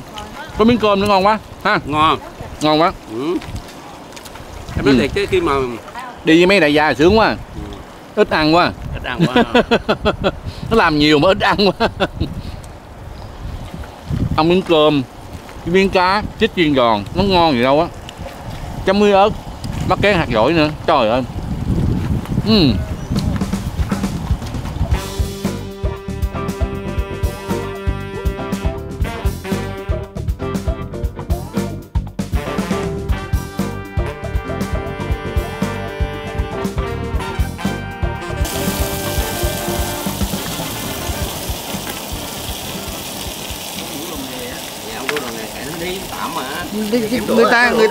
Người ta nấu như vậy mới ngon chứ. Đủ đồ nghề ai kêu em ra đây chị Bích. Đủ đồ nghề tôi ra nhà hàng ăn cho nó ngon, đúng không? Gì? Ha. Bích là cái người mà thực hiện món canh chua này. Hiện nay là một cái nồi nước rất là sôi, sau đó thì cà, ớt, hành, tất cả mọi thứ là nêm nếm xong xuôi rồi, chuẩn bị đợi sôi để bỏ chả cá vào. Nhưng mà Vân Sơn xin báo cáo với lại các bạn là hiện nay đó cái nhóm đại gia chúng tôi đi chơi từ sáng giờ là tốn tiền dữ lắm luôn. Mua đồ quá trời quá đất. Nhiều. Không biết nó mua nhiêu, sáng giờ mua hết nhiêu vậy? Nhiêu vậy? Thư ký đâu, thư ký đâu. Nhiêu? Mua tiền. Nó là 20 đồng á. Cái gì? 20 đồng là tính cái tiền Việt Nam là 50.000 tiền Việt Nam. Gì? 50.000 tiền Việt Nam bà. Ủa 500 hả? 500.000 Việt Nam rồi. 500.000 xin lỗi. 20 đồng 500.000 hả? 500.000 Việt Nam rồi, bây giờ là 500.000 Việt Nam rồi đó. 500.000 Việt Nam mà tính ra 1, 2, 3, 4, 5, 6, 7, 8 8 người tất cả. 500.000 chia cho 8. Trời ơi 60.000 một người. 8 cái đó rẻ mắc. Mắc quá. Mắc quá. Tính bình thường Việt Nam mắc quá. 60.000 Việt Nam một người từ sáng giờ ha. Mà chúng ta ăn là 4-5 món rồi. 2 đô rưỡi hả? 3 đô hả? 2 đô mấy chút xíu à. 2 đô 20 xu. 2 đô mấy đó. Má ơi, đi chơi gì mà có mấy đô vậy hả? Chơi kỳ ở Mỹ. Đối với Việt Nam thì nó mắc, nhưng mà đối với lại mình ở đây nè là mấy thằng trai này đúng là đại gia thất nghiệp nè. Đi chơi cả 10 người luôn mà tốn có 20 bạc à. Chi có 20 bạc. Ủa đại gia bèo chết. Tôi nghĩ đại gia là keo quá. Đại gia gì bèo dữ. Đại gia nghèo mà đại gia thất nghiệp mà có tiền đâu sai. Bèo dữ không nổi. Trời ơi. Toàn là chơi đồ free không mà má ơi. Nè, mua 3 cái cà, đồ rau, đồ nước đá bậy bạ thôi à. Còn ra đây toàn là bắt đồ free mà. Bắt luôn. Đi mò sò bắt ốc ha, rồi chài cá rồi lên ăn. Vậy thôi. Mấy anh cha này bởi vì làm đại gia hết phải rồi. Tiền không làm gì hết trơn, tiền không làm gì hết. Bây giờ nè, bây giờ là business thì lên nè ha. Thằng cha này thì có hãng máy nước nóng nè, bây giờ là bán khắp nước Mỹ nè. Thằng cha này là 5-7 tiệm nail nè. Còn cha nội kia là có 3-4 cái spa làm đẹp luôn. Làm đẹp luôn. Đừng có giả bộ. Vợ ở nhà. Vợ ở nhà đi làm. Cái này vợ ở nhà đi làm. Nó đi chơi vậy nó sướng không? Đúng là đại gia thất nghiệp. Mà chơi bèo được, đại gia chơi bèo quá. Lâu qua đây chơi mà từ sáng giờ chơi có 20 bạc. Anh Sơn nói mà đại gia đó, mà tính ra người ta đại gia người ta chơi rất là sang, cuối cùng có thằng có 2 đồng rưỡi à. Nó bèo thiệt không ơi. Bèo quá. Đại gia thất nghiệp mà đi tiếng đâu chơi. Em á là vợ làm cũng tội nghiệp, thất nghiệp mà phải đi làm. Thành ra em giống như nhà cũng đâu dám xài sang đâu, chỉ có ra đây bắt ăn vậy thôi chứ đâu có dám xài nhiều đâu. Vợ nó không cho tiền phải không? Không cho tiền chưa? Lắm anh ơi. Vợ nó giữ hết rồi. Chỉ có đi ra bắt đồ mà ăn thôi. Tụi em làm cái gì mà vợ nó giữ rồi nó mặt mày than coi kìa. Trời, giờ dữ rồi. Thấy anh không? Vợ nó giữ lâu rồi mặt mày vẫn tươi cười. Tôi đang tính qua bên Tampa, Florida, tôi định cư mà nhìn thấy lại mấy đại gia đây bèo quá, phải suy nghĩ lại. Canh chua được chưa? Chưa. Bây giờ hỏi nè, cái nồi canh chua này nấu theo công thức này ăn được không? Được. Chắc không? Anh Sơn biết sao? Nếu mà có ai coi cái này á, xin đề nghị quý bà quý ông cho tôi cái tên để đặt. Chứ bây giờ tôi không biết cái tên. Ai mà đặt tên comment rồi tên comment dưới. Nhưng mà có coi đó. Có coi á. Rồi, các bạn ha, hồi nãy giờ là mình có đặt tên những món kia rồi. Ha, gỏi đại gia thất nghiệp nè, rồi chả cá quý bà nè. Còn cái nồi canh chua này là bí rồi ha. Các bạn nào mà coi cái clip này ha, nhớ làm ơn đặt tên dùm cho mấy anh em chúng tôi là cái nồi canh chua này gọi là nồi canh chua gì nha. Canh chua mà nấu với lại chả cá, mà chả cá này là chả cá cá quý bà hay là gọi là cá lăng. Không phải cá lăng, cá măng. Cá măng, đúng rồi. Canh chua nấu với lại chả cá măng. Tiếng Mỹ thì kêu là lady fish. Đúng rồi. Khéo quá Bích ơi. Hèn kia vợ nó không dám bỏ. Bỏ là không được ăn canh chua chả cá. Đúng rồi, nó bỏ ai nấu ăn cho ăn. Đàn ông giờ cỡ này kiếm khó dữ lắm à. Tôi tưởng thế giới này có mình tôi nữa chứ. Ai ngờ qua bên Tampa, Florida này nhiều ông giống tôi quá.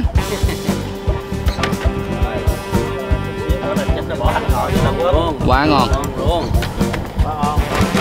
Quá dữ ha.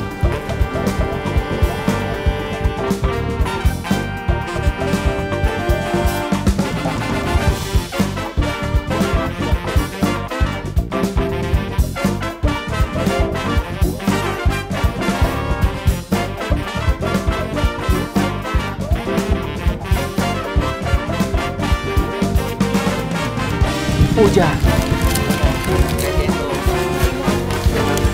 Tụi ăn trước nha. Đi ăn trước đi. Sang mốt. Sao? Sao? Chết cha rồi. Bị gì á?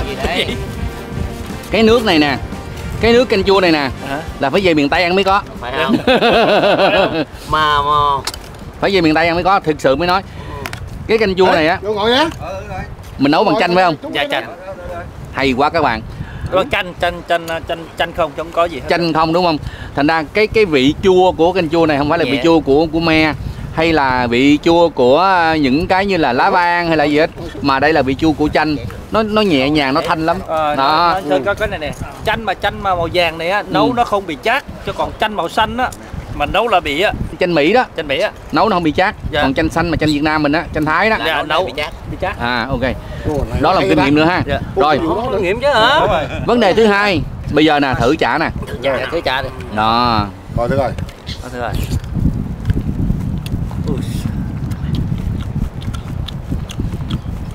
Thank you Tân. Bị gì á? Hồi nãy giờ đó mình nói giỡn là 20 đồng chia cho cả buổi ngày hôm nay, chia cho 8 anh em, mỗi một người chỉ có 2,5 đồng thôi, đúng không? Cái đó là mình nói giỡn chơi thôi ha. Thực ra đó, nói các bạn nghe nè, muốn được đi chơi như vậy đó thì những người dân ở bên Florida, Tampa này cũng ít có ai đi chơi được vậy lắm. Phải biết được những đại gia thất nghiệp như vậy mới đi chơi được như vậy. Không phải đâu. Thành ra tiện đây Vân Sơn cảm ơn anh Hoàng nè, cảm ơn Bích nè, cảm ơn Khoa nè, cảm ơn mấy anh em đây nè, Hoàng Anh nè, đã cho Vân Sơn và cũng như là cho khán giả ở ngoài kia thấy được những cái sinh hoạt của người Việt Nam mình ở tại Tampa, Florida, nhìn thấy được những đại gia thất nghiệp sống như thế nào, đúng không? Không có tiền bạc luôn đúng không? Vẫn ăn được no. Anh đừng có bạc nói là không có tiền bạc. Tôi nói gì nói tôi vẫn nhớ là mọi người phải đưa tôi lại 2,5 đồng. 2,5 đồng trả đây. 2,5 đồng đây. Đây. Ok. Gieo, em sẽ gieo qua cho. Gieo nha. Nhớ gieo nha. Nhớ tôi gieo nha. Ok. Ok bye bye.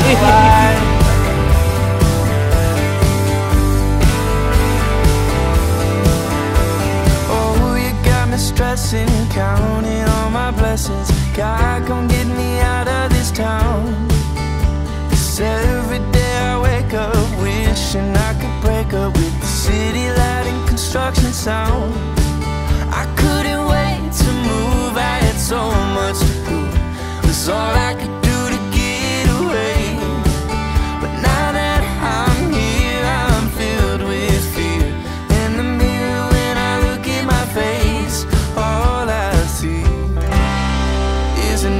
heart and broken dreams. Tiệm mới tinh luôn. Ok. Hey, Bích. Đây là An. Bà xã em hả? Dạ bà xã. Dễ thương quá. Cho vô tiệm coi được không? Dạ được. Tiệm mới đẹp quá, tiệm mới đẹp quá. Dạ. Ok. Wow. Hú hồn. Tiệm đẹp vậy. Còn mới tinh nữa ha. Dạ. Còn nghe cái mùi mới luôn á. Mới được tuần rồi hả? Mới được tuần. Quá đã, tiệm đẹp quá.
Tôi chưa thấy cái ông chủ tiệm nail nào mà sướng như ông này. Tôi nói thiệt luôn á. Sướng quá trời sướng. Chủ tiệm nail gì đâu mà đi ra ngoài đi câu đi này nọ được hả? Enjoy quá vậy. Thường anh nghe nói chủ tiệm nail là cực dữ lắm mà. Dạ đủ rồi, vậy thì thôi enjoy chứ. Không, thời gian build tiệm cực. Build tiệm cực hả? Với lại có cái gì nữa phải không? Có bà xã là bà giỏi quá, nhà bà quán xíu mà coi chứ. Ra tàu làm gì làm ha. Nhà không bà lo chứ. Thành ra đầu em nhúc nhích. Nhìn mặt này hiền quá.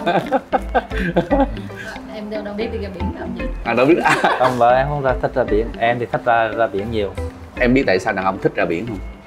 Boss. Thường đàn ông thích ra biển. Biết làm sao không? Đi ở trên bờ á là nó có địa chỉ. Đúng không? Ví dụ như anh đi nhậu ở đâu đó thì cũng có cái quán nhậu ở đâu đó, có cái tiệm đâu đó, không? Mấy bà đã xách xe chạy để kiếm được. Còn đi ra biển là không có địa chỉ. Mà ra biển mất sóng rồi. Mất sóng luôn. Mặc dù là sóng rất lớn phải không? Mất sóng. Mặc dù sóng ngoài biển rất lớn nhưng mà mất sóng. Thì nói chung là nói phone mất sóng thôi. Đó các bạn thấy không? Thành ra quý ông mình á, mà thích sắm tàu đi ra biển á, là ngoài cái thưởng thức những cái thú tiêu dao ra ha, là câu cá, bắt cua này nọ, bắt sò đồ ra đó, còn có một cái nữa là ra ngoài đó rồi là bà xã không có kiếm được, mất sóng. Hai chồng gặp nhau lâu rồi chưa? Lâu rồi. Lâu rồi hả? Hai mấy năm. Hai mấy năm rồi. 2001. Hồi đó Bích của em sao? Chỉ có offer em là coi tiệm tìm người nấu ăn cho em thôi, tại em không biết nấu ăn. Ồ vậy hả? Có nghĩa là Bích biết nấu ăn. Nghĩa là Bích offer là sẽ nấu ăn cho em cả trọn đời phải không? Vậy thôi mà em chịu đó. Ủa? Bây giờ hết, bây giờ đi ra biển đó. Không sao, bây giờ fast food nhiều mà, mì gói nhiều mà lo. Hồi đó ít nhà hàng, vậy nhà hàng nhiều. Đúng rồi. Việt Nam với Bích hiền quá. Đi ra biển vậy thì Bích hiền khô à. Con cái là sát cá, sát cua đồ thôi chứ không thấy sát gái. Không có. Đâu em đi biển, giờ ra cho em thả ra biển đêm nguyên ngày gì ngoài biển cũng được. Đúng. Hồi xưa dân biển hả? Việt Nam ở đâu? Người Huế. Người Huế hả? Dạ. Cũng sát biển luôn. Dạ sát biển. Con cái lớn chưa? Dạ lớn rồi. Lớn rồi hả? Cái thời gian mà hồi xưa hai chồng làm nail là cực khổ lắm phải không? Dạ đúng rồi. Tụi em vũ một tuần 7 ngày là ngồi cái bàn làm về là vũ tuần 7 ngày. Tuần 7 ngày, ngày phải 10-12 tiếng. Dạ đúng. Đúng không? Thời đó cực khổ ha. Như vậy lúc đó ít Việt Nam qua. Đâu có thợ, đâu có người, đâu có nhân viên. Nhưng mà lúc đó chắc tụi em chưa có làm chủ đâu phải không? Dạ rồi. Làm chủ rồi hả? Năm 2002 là chủ rồi. 2002 đã làm chủ rồi. Tính tới bây giờ là nhỏ. Wow. Có hai chồng làm. Hai chồng làm thôi. Dạ. Vừa làm chủ vừa làm thợ. Dạ đúng rồi. Nói chung tự mình làm công cho mình thôi. Chính vì như vậy đó mới giỏi, đúng không? Mình vừa làm thợ mình hiểu được cái tâm lý của người thợ như thế nào, mà mình vừa làm chủ á, mình biết được làm chủ phải cực khổ như thế nào, đầu tư liều lĩnh á, nó cũng cao hơn những người thợ. Tại vì tụi em cũng trải qua cũng nhiều tiệm, nhiều thợ từ bên North Carolina. Bước đầu tiên là từ Pennsylvania. Dạ. Hai chồng gặp nhau ở Pennsylvania. Cho nói thăm nè, thí dụ như bây giờ anh Sơn muốn về bên Tampa, bên Florida này mở cái tiệm nail thì bằng cách nào anh có thể làm được chuyện đó? Với kinh nghiệm tụi em nè, thì nói chung là có gì thì liên lạc rồi, mà nếu mà liên lạc với tụi em thì có thể tụi em sẽ help được cái gì đó cho mấy người đó. Hình như là cái hệ thống mà An Spa and Nail của em đó là nó là chuỗi đúng không? Em hiện tại có 3-4 cái rồi. Dạ, hiện tại 6 cái. Đang mở cửa hoạt động, đang được hoạt động là 3 cái, còn 3 cái là đang xây dựng. Thì 1 tháng nữa là 1 cái sẽ lên, rồi 2 cái kia thì khoảng tháng 2 sẽ lên. Tháng 2 tháng 5. 6 cái tất cả. Hiện nay nếu mà nói như là 3 cái đã hoạt động rồi, 3 cái là đang chuẩn bị hoạt động. Còn em còn đang cầm 3 cái list, 3 cái space nữa, nhưng mà tới năm sau mới xong. Có nghĩa là nếu mà sang năm sau nữa thì em lên tới 9 cái. Dạ đúng rồi, sang năm sau nữa tụi em lên nữa. Bên đó là phải cân phát nữa. Nếu mà giống như tại vì mùa dịch á thì nó bị kéo thời gian lại tụi em, cho đến là mấy cái này nó đã năm trước chứ không phải là năm nay, nhưng mà tại mùa dịch nên kéo dừng lại. Khoan, bây giờ cái này để nói cho khán giả của Vân Sơn hay như là tất cả những người Việt Nam mình ở khắp mọi nơi hiểu thêm chút xíu nữa, là Vân Sơn mới hỏi An và Bích ở đây đó, là An và Bích có một cái chuỗi tiệm nail được mang tên là An Spa and Nails Lounge.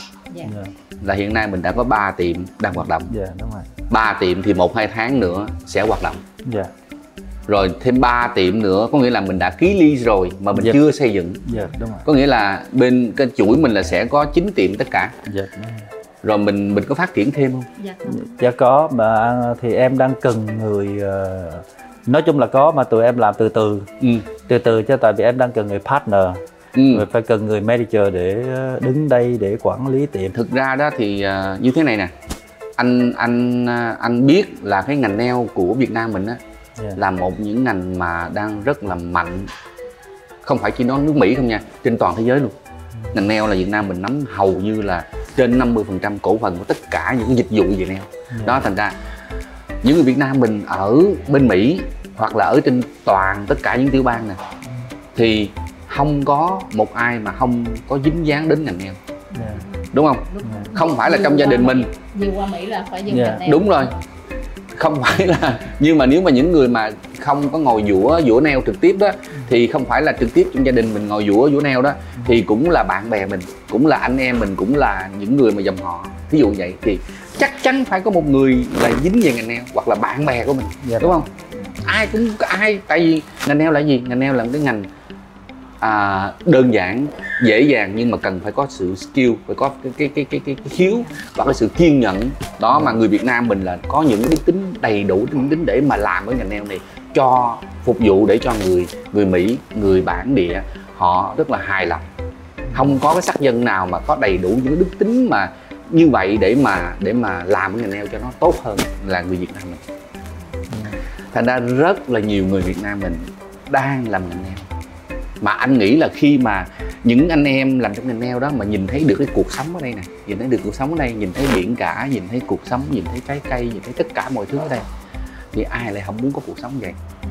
Giống như Bích vậy nè, vừa làm nail mà vừa enjoy, vừa đi biển, vừa trái cây, ở nhà thì đủ thứ mọi thứ, không nắng ấm, rồi không có bị tuyết, không bị lạnh, không bị nó y Việt Nam luôn. Nó giống như mà đổi lại em về tiểu bang mấy tiểu bang khác thì chắc em không, dù có làm ở đó có tiền cỡ mấy này em không thích, tại vì nó tuyết rồi, đã quen ở đây rồi. Chứ có một hôm em qua bên North Carolina lại đi lấy mấy cái máy chạy liner thôi, thì lúc đó em 2 tháng đợi của em đi qua đó rồi đi về lại Florida, nói trời ơi mau nhanh mình đi tới về Florida tại vì quá lạnh. Những người partner của em đó. Dạ. Hiện tại cái tiệm này là có partner không? Dạ có. Tiệm này đã là có partner rồi đó hả? Dạ, đã partner rồi. Chào. Như vậy thì các bạn nào mà cần nha, các bạn nào cần mà thứ nhất là làm nail, làm ngành nail nha. Các bạn nào cần có một cái nơi trốn mà làm việc mà ngoài tiệm tùng tất cả mọi thứ hạ tầng cơ sở nó tốt như vậy ra đó, mà còn ở ngoài còn có cuộc sống nó thoải mái, nó vui vẻ, nó enjoy giống như Việt Nam vậy đó, thì hãy mau về Tampa gặp Bích với An ở đây. Còn đặc biệt mà các bạn nào mà muốn về đây mà làm chủ tiệm nail, mà những tiệm nail mà tầm cỡ như thế này đó, mà bây giờ mình chưa đủ khả năng thì mình vào cùng với lại Bích với An ở đây làm partner, có nghĩa là 50-50 đúng không? 50 có tùy theo hả? Tùy theo. Tùy theo khả năng. Tùy theo khả năng. Thành ra các bạn biết không? Những người nào mà trong ngành nail mà thợ nail cũng được nữa, thợ nail mình về đây mình làm thời gian mình coi chỗ này được á. Bây giờ anh em mình nail mình tiền nhiều mình làm mình có được á, vô partner luôn được không? Dạ được. Làm thợ mình làm partner luôn. Dạ được. Ví dụ cái tiệm này mình vô mình làm thợ, thời gian mình thấy ok, khách tốt, location tốt, income thu nhập tốt, giờ tôi muốn làm partner ở một cái tiệm này hoặc là vô cái tiệm khác, hoặc là tiệm mình đang làm mình vô vào với chung ăn cũng được, đúng không? Được. Đó, thành ra các bạn thấy sướng không? Đó, rất là sướng luôn. Nhưng mà nói nghe nè, nếu như mà những người mà ở những tiểu bang khác có nhiều người ta muốn về đây người ta mở tiệm nail thì có khó khăn lắm không? Nếu không khó khăn thì rất là khó đó, tại vì dân luật Florida này mở tiệm cũng rất là xây cái business lên rất là khó, tại vì tùy tìm đúng người, còn mình đứng mà tìm mà không đúng người thì xây cái tiệm không ra luôn mà mất tiền nữa. Wow. Dạ. Chủ tiệm nail mà sướng quá ha. Đi ra ngoài biển chơi cả ngày sao sướng vậy? Thì em khoái biển mà. Khoái xuống biển, thích đi câu đó, sướng vậy đó. Nhưng mà tại vì thích đi câu, khoái xuống biển mà thoải mái tự do vậy là sao?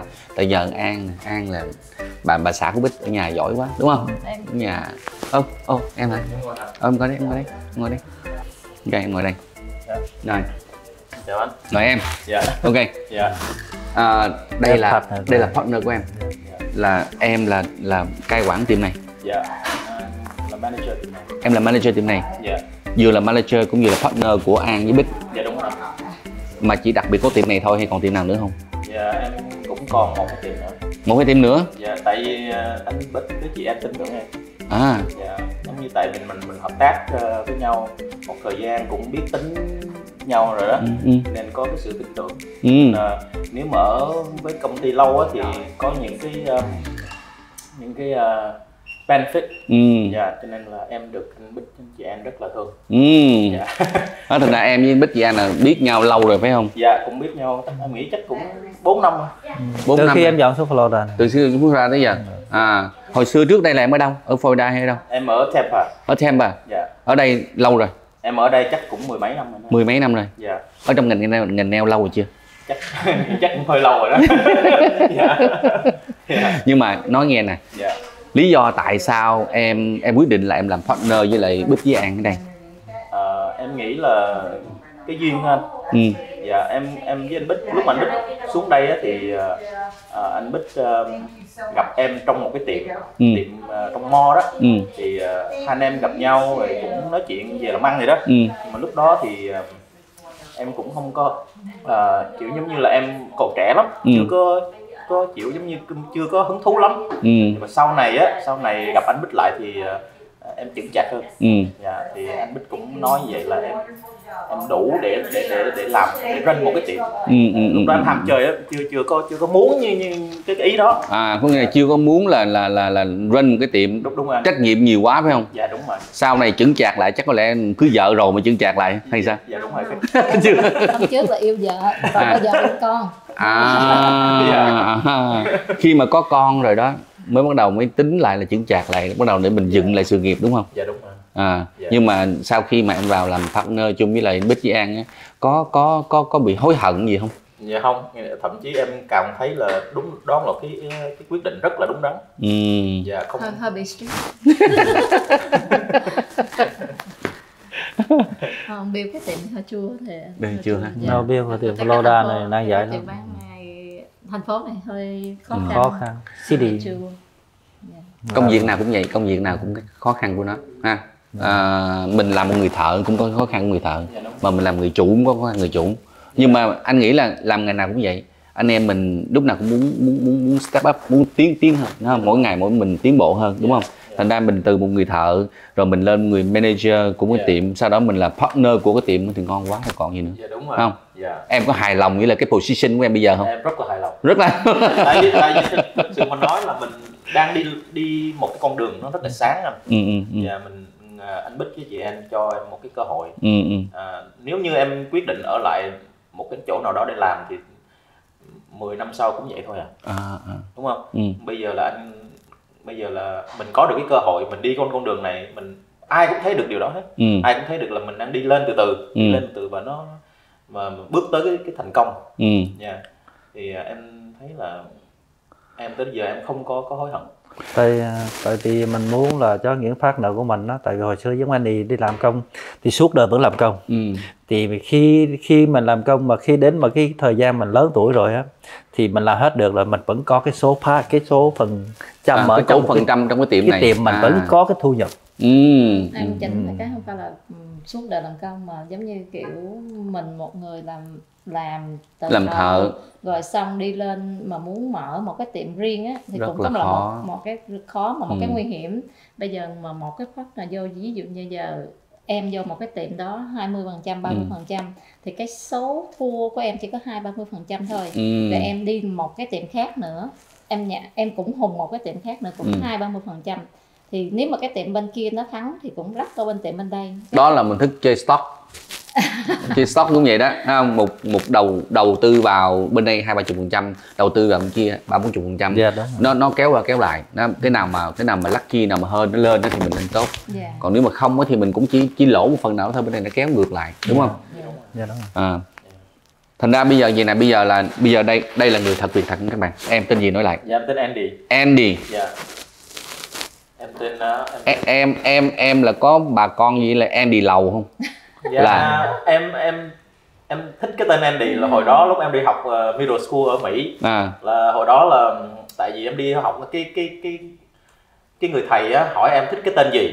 Tại vì á em tên Việt mà mỗi lần họ kêu tên gì? Tên Viết không à em. Viết anh tên Việt nhưng mà kêu Viết mà thầy cứ kêu là khác cái không em không thích. Em nói thôi vậy chị lấy tên Andy đi. Cái đó là em thích cái tên Andy hồi lúc còn nhỏ đến giờ. Mà em nghe nói là Andy Lầu là biết ai không? là diễn viên Hồng Kông, một cái tên rất là nổi tiếng, một tứ đại thiên dương. Đúng rồi. Lưu Đức Hòa. Lầu Tắc Hòa. Giống Lưu Đức Hòa cái lỗ mũi. Giống được cái lỗ mũi. Em giống được quá em đỡ. Cũng được. Các bạn, đây là người thật việc thật. Đây là Andy, là một người thợ nail ở Tampa này cũng 10 mấy năm. Đó, sau khi gặp Bích với An, bây giờ từ người thợ nail trở thành một người manager và là người partner. Coi như là mình có quyền mình đi ra ngoài đường nói là tôi là chủ của tiệm này. Cũng được, đúng không? Dạ, đúng không? Đúng không? Tôi là chủ một phần, đúng không? Tuy là không phải 100% chủ nhưng mà mình có 30-40% mình cũng là chủ của tiệm này, đúng không? Nó thành ra mình có quyền mình đi nghe. Ê, tôi có tiệm nail nha. Cái tiệm mà An Spa and Nail ở ngay chỗ cái chợ mà Public phía sau lưng Costco. Cái tiệm tôi là trước mặt Costco luôn à. Không? Ngon lành ha. Dạ ngon lành. Bây giờ Andy nè, nói Andy nghe nè. Costco vừa ao được mo nữa. Đó, phía sau là có cái mo bự luôn nữa, trung tâm bự luôn. Đó, bây giờ anh ở giờ nè, anh thí dụ như là ở ngoài kia kìa, có rất là nhiều bạn làm nail ngoài kia. Ha. Không phải là ở Tampa không, mà ở 50 tiểu bang trên toàn nước Mỹ. Bây giờ thí dụ như là em nói gì với các bạn ngoài kia để mời các bạn ngoài kia về tiệm của mình làm nail không? Làm thợ, đúng không? Rồi các bạn đó cũng sẽ có cơ hội như em. Em sẽ nói gì các bạn ngoài kia? Riêng bản thân em á thì em thấy là anh Bích với chị em rất là một cái người rất tốt. Anh Bích với chị em trọng nhân tài. Giống như nếu mà làm được á thì sẽ cho cơ hội. Cho cơ hội mà tùy theo cái người đó có khả năng tới đâu. Nếu mà tốt mà giỏi mà vừa có quán xuyến được nói tiếng Anh giỏi nè, làm nail giỏi nè, là em nghĩ chắc chắn người đó sẽ được làm manager. Tại vì mình không có muốn chôn vùi cái tài năng của người ta. Cho nên giống như bản thân em thì em không nói là em giỏi nhưng mà em qua Mỹ cũng lâu rồi, cho nên em học em có tiếng Anh tốt, em làm nail cũng lâu, cho nên anh Bích với chị em cho em cái cơ hội đó. Thì em nghĩ người nào các bạn trẻ bây giờ rất là giỏi, có thể giỏi hơn em nữa. Em thấy vậy. Họ làm nail rất là xuất sắc luôn á. Em nhiều khi em thấy mấy cái lớp trẻ bây giờ làm nail em cũng phải đứng để nhìn học hỏi nó mà. Đúng rồi. Cho nên em thấy là mấy bạn trẻ đó có tiềm năng hơn em nữa. Mà em được như vậy thì mấy bạn trẻ nếu mà muốn tới với Anspa bảo đảm sẽ có cơ hội đó. Dạ, em chắc chắn điều đó. Dạ. Là cơ hội là mình sẽ làm manager của cái tiệm này. Dạ. Hoặc là của một tiệm nào đó mới. Tiệm mới. Dạ. Rồi sau đó mình muốn là mình sẽ làm partner luôn. Dạ, đúng rồi. Ô một phần của những tiệm đó luôn. Dạ. Ha. Mà gặp những người chủ cả gì không có dễ là bossy hay là gì hết đúng không? Rất là dễ. Không, dễ thương tất cả mọi thứ. Anh chút xíu. Hả? Tận. Không có ai mà không tưởng gì. Làm gì anh còn tưởng hơn em nữa. Mấy người diễn viên hài còn tưởng hơn là mấy người thợ nail nữa. Nhưng mà nói nghe nè, cái ngành nail của mình, ngành nail Việt Nam mình hay lắm. Thực sự anh rất là tiếc cho những người nào mà người ta có cái nhìn không tốt về ngành nail của Việt Nam mình. Có nhiều người nói ô mấy người đó làm nail mà, hay là ô mấy người đó trong ngành nail mà đừng có nói này nói kia rồi. Mấy người đó làm mấy người đó sai lầm.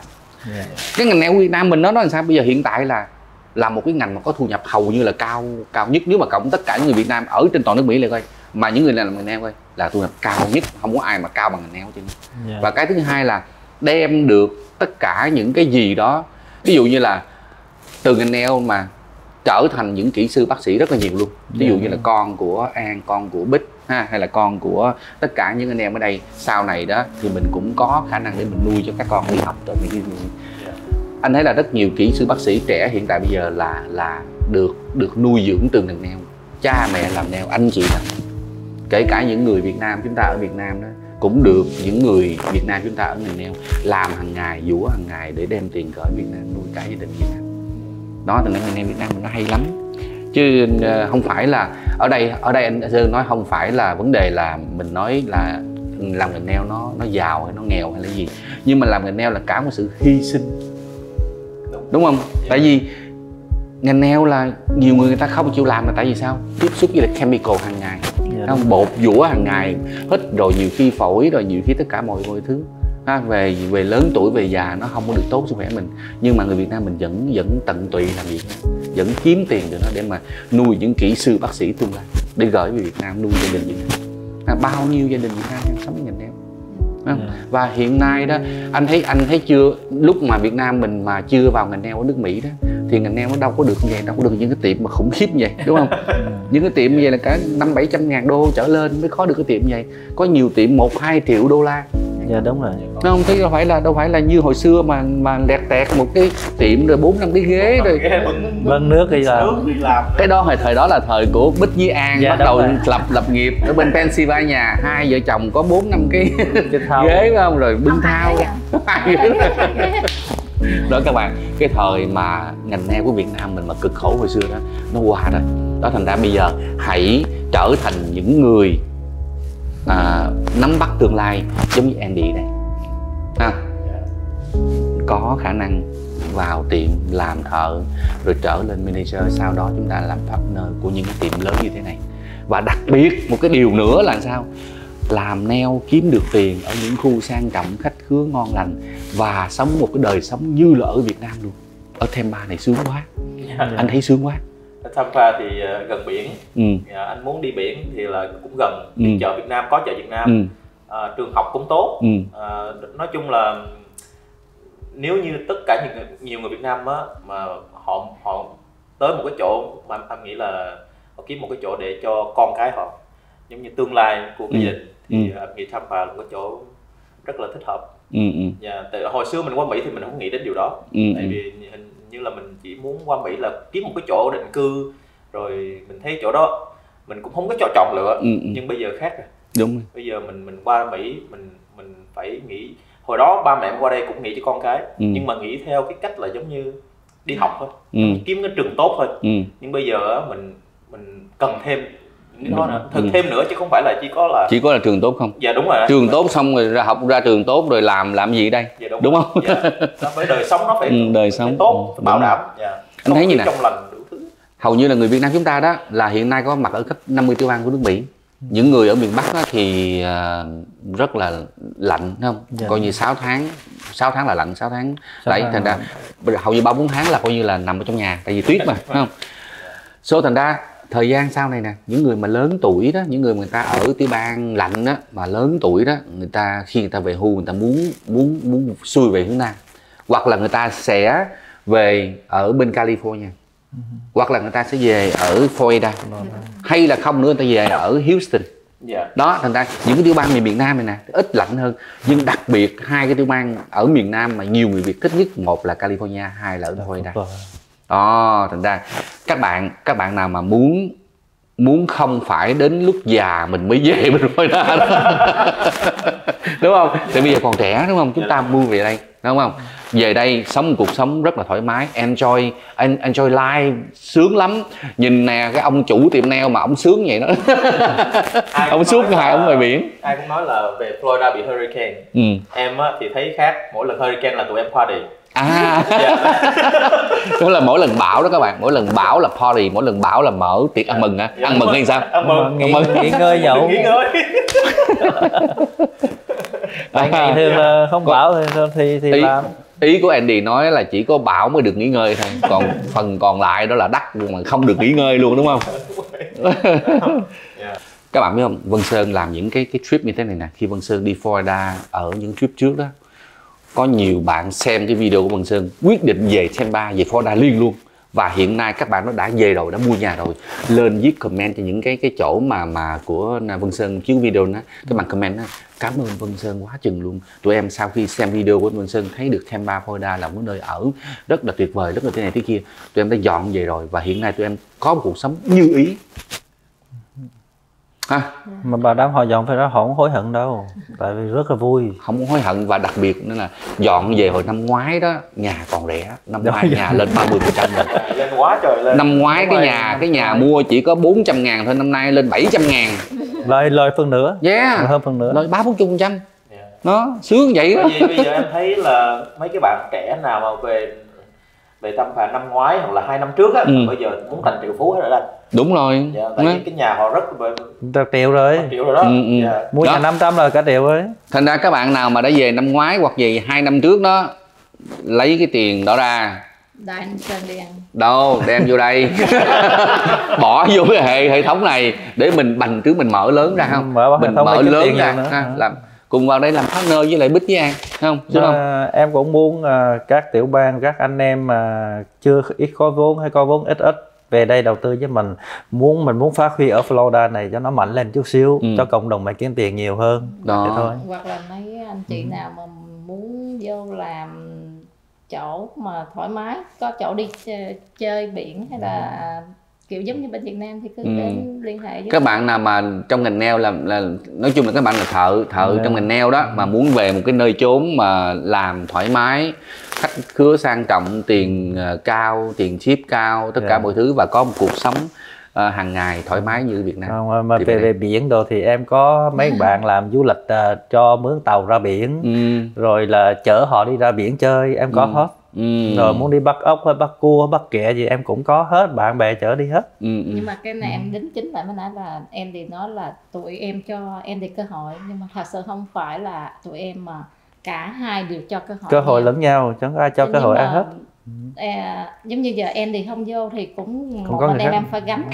Giờ em thì vô thì coi như là em thì cũng cho em cái cơ hội để giúp mà em một cái bàn tay. Nói chung là không có ai cho cơ hội ai hết, mà cả hai cùng nhau kiếm tiền thôi. Mình tạo một cơ hội chung để mình kiếm tiền, đúng không? Đúng. Các bạn, Vân Sơn hiện nay đã được người đời gọi là senior rồi.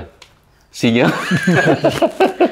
55 tuổi trở lên là gọi senior rồi. Vân Sơn là 61 rồi. 61 rồi. Đó. Mà nói các bạn nghe nha, thực sự nếu 20 năm trước thì sao quá, 10 năm trước thôi, Vân Sơn 51 thôi, và Vân Sơn nghe cái cơ hội một cô An Bích gì này là Vân Sơn nhào vô với An Bích. Các bạn biết làm sao không? Thực ra đó, đây là một cái ngành mà mình kiếm tiền rất là tốt luôn, đúng không? Cái ngành nail đang phát triển rất là tốt, và người Việt Nam mình đang nắm hầu như là trùm về ngành nail, không phải nước Mỹ mà trên toàn thế giới luôn. Đó, mà những người như An với Bích đây là những người mà rất là có kinh nghiệm, là đã từng làm thợ nail mấy chục năm về trước và sau đó làm chủ dần dần lên tới bây giờ. Và hiện nay An với Bích về đây đó đã xây dựng được 3 cái tiệm nail đang run với hệ thống này, 3 cái nữa đang chuẩn bị xây và sắp sửa mở. Sau đó thì còn một số những cái list mà An với Bích ký được ở những cái khu chợ Publix. Cái chợ Publix ở Florida này nó giống như đó, nó nổi tiếng giống như là chợ Walmart của nước Mỹ vậy đó, hay là chợ Stater Bros của California, thí dụ, hay là chợ Round đồ thí dụ như đó. Nó là khi ở Florida nó chợ Publix là ai cũng biết hết. Và đặc biệt là cái chợ Publix đó là hầu như tất cả những người dân Florida hay vào đó để đi chợ. Thì chợ Publix rồi tất cả những cái khu mà xây dựng như thế này nè, thì An với Bích nắm được một số những cái list đặc biệt của những người landlord, họ đặc biệt dành riêng đặc biệt cho mình. Dạ đúng rồi. Đó, thành ra những cái list đó là sẽ mở thành những cái tiệm nail như thế này, hoặc là lớn hơn như thế này, tùy theo các bạn chọn. Từ 500-700 ngàn lên tới 1-2 triệu đô có hết luôn. Dạ đúng rồi. Đó, thành ra các bạn nào mà đặc biệt nha, các bạn nào muốn, Vân Sơn nói là các bạn nào mà muốn làm ngành nail ha, các bạn nào đang trong ngành nail, đang là thợ nail, muốn về nơi đây để mà vừa làm nail vừa có cuộc sống thoải mái thì về đây. Hoặc là các bạn nào muốn đầu tư, muốn có một căn tiệm ở Tampa, Florida thì liên lạc với lại An với Bích, chúng ta sẽ có một căn tiệm như ý luôn ha. Thực ra đó thì cũng như Vân Sơn nói lại là nếu mà 10 năm trước Vân Sơn sẽ làm liền, nhưng mà bây giờ là hơi too late với Vân Sơn rồi ha. Còn các bạn nào mà còn tuổi trẻ, còn cơ hội thì mau nắm bắt cơ hội này. Tại vì đây là những người thật việc thật, đây là những người thật việc thật. An với Bích không phải là không có đủ khả năng để mà đi tiếp, nhưng mà nếu đi tiếp thì sẽ chậm hơn. Dạ đúng rồi. Tại vì những cái lease nó chuẩn bị nó xây sắp tới rồi. Đó, bung là tiếp đúng không? Bắt buộc phải đi tiếp. Thiếu nhân lực. Đang thiếu nhân lực. Đang thiếu nhân lực chứ không phải thiếu vật chất. Vốn thì có nhưng mà đang thiếu những cái người quản lý rồi thợ. Dạ. Đủ thứ hết, là mình bởi vậy mình muốn kêu gọi cộng đồng Việt Nam, những người nào có cái người ta muốn làm như mình, có chung cái chí hướng. Sơn hiểu rồi. Hồi nãy giờ Sơn xin lỗi, Sơn hiểu lầm là Bích với An ở đây là mình không đủ sức để mình đi tiếp. Mình đủ sức mình đi tiếp, mình dựng lên tiếp, nhưng mà mình không có đủ người để mình chăm sóc, đúng không? Anh giải thích rõ thêm cái nữa, nếu mà cho họ, nếu như cho em Andy vô làm chủ cái gì, vô làm phần sinh trong này, Andy run business, Andy run good, những cái khác sau là mình cho Andy vô 10-20%, đến 20% đổ lại thôi. Là cứ cái một tiệm mà cứ kể em có cái location nào em phải cho mọi người để biết hết. Rồi mấy người nó muốn có đủ khả năng vô thì em cũng cho vô, mà 10% đến 20% đổ lại thôi chứ không phải được nhiều. Mà mấy là mấy chợ khác cai quản chứ không phải là Andy cả phải cái quản. Dạ. Anh hiểu rồi, em nói gì anh hiểu như thế này một cái dây chuyền hệ thống. Chỉ có Tampa ở tất cả ở Florida luôn. Ở Florida luôn chứ không phải ở Tampa không? Dạ ở Florida luôn. Wow, hay, cái này hay nè. Vân Sơn nói chuyện lại hiểu thêm một ý nữa là thế này. Có nghĩa là khi một bạn nào đó muốn về Florida mở một tiệm nail, muốn làm partner của cái hệ thống An Spa Nail Lounge với Andy, với lại Bích và An ở đây, thì các bạn bỏ cổ phần vào, tùy theo mình muốn bỏ bao nhiêu thì bỏ, để mình có thể mình làm manager của một cái tiệm này chẳng hạn. Sau đó An và Bích sẽ mở những cái location khác nữa mà không phải trong Tampa mà toàn Florida luôn. Thì các bạn có quyền bỏ thêm phần trăm vào những cái tiệm trong tương lai 5%, 10%, 15%. Có nghĩa là 20% trở lại thôi. Không cho nhiều hơn. Không cho nhiều. Tại vì vẫn còn cái người khác là mê chờ tiếp nữa. Đúng rồi. Họ đôi qua đôi lại đi, mình chia ra cho nó đúng. Coi như là cái người nào mà bỏ vào trong đó nhiều nhất đó thì cái người đó sẽ làm manager của cái tiệm đó. Hay quá trời, tôi nói thiệt 10 năm trước tôi vô rồi. Tôi xưa giờ tôi làm manager của cái tiệm này. Mà ở đây là mình sẽ mở ở tất cả những khu mall mà nó sẽ xây dựng, chứ không phải là mình vào mình sang là những cái tiệm khác để mình mở, đúng không? Cái tiệm mới. Giờ chợ Publix. Em vô chợ Publix. Mà song song cũng Costco, về xong có Costco lâu mới ra một cái. Mà đa số là Publix thì nhiều hơn. Nhưng mà Costco mình cũng không phải ở trong inside Costco phải không? Mình vẫn nằm ở ngoài như thế này. Nó như vậy, nằm ngoài để mới thoải mái. Còn nằm ở trong thì mình lệ thuộc giờ giấc lắm, đúng không? Dạ đúng rồi. Mình nó giống như những cái tiệm trong mall vậy đó, mở trong mall thì mình phải lệ thuộc cái giờ của mall. Cho nên mall thì thường đóng 9 giờ, 10 giờ. Còn đây là mình muốn hết khách mình cũng đóng. Mình nằm ngoài, mình nằm kế bên chợ Publix, hoặc là ngoài Costco thì mình nằm kế bên nó, mình thu hút được cái lượng khách của nó.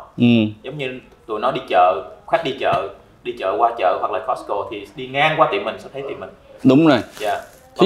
Mình muốn đóng giờ nào mình theo cái ý mình vào những ngày lễ lớn. Nhiều khi những ngày lễ mall không được đóng cửa. Đúng thì mình không được đóng cửa, đúng rồi. Nhưng mà mình có quyền đóng cửa. Mình có quyền đóng cửa. Tại mình nằm ở ngoài mình có quyền đóng cửa. Dạ đúng rồi.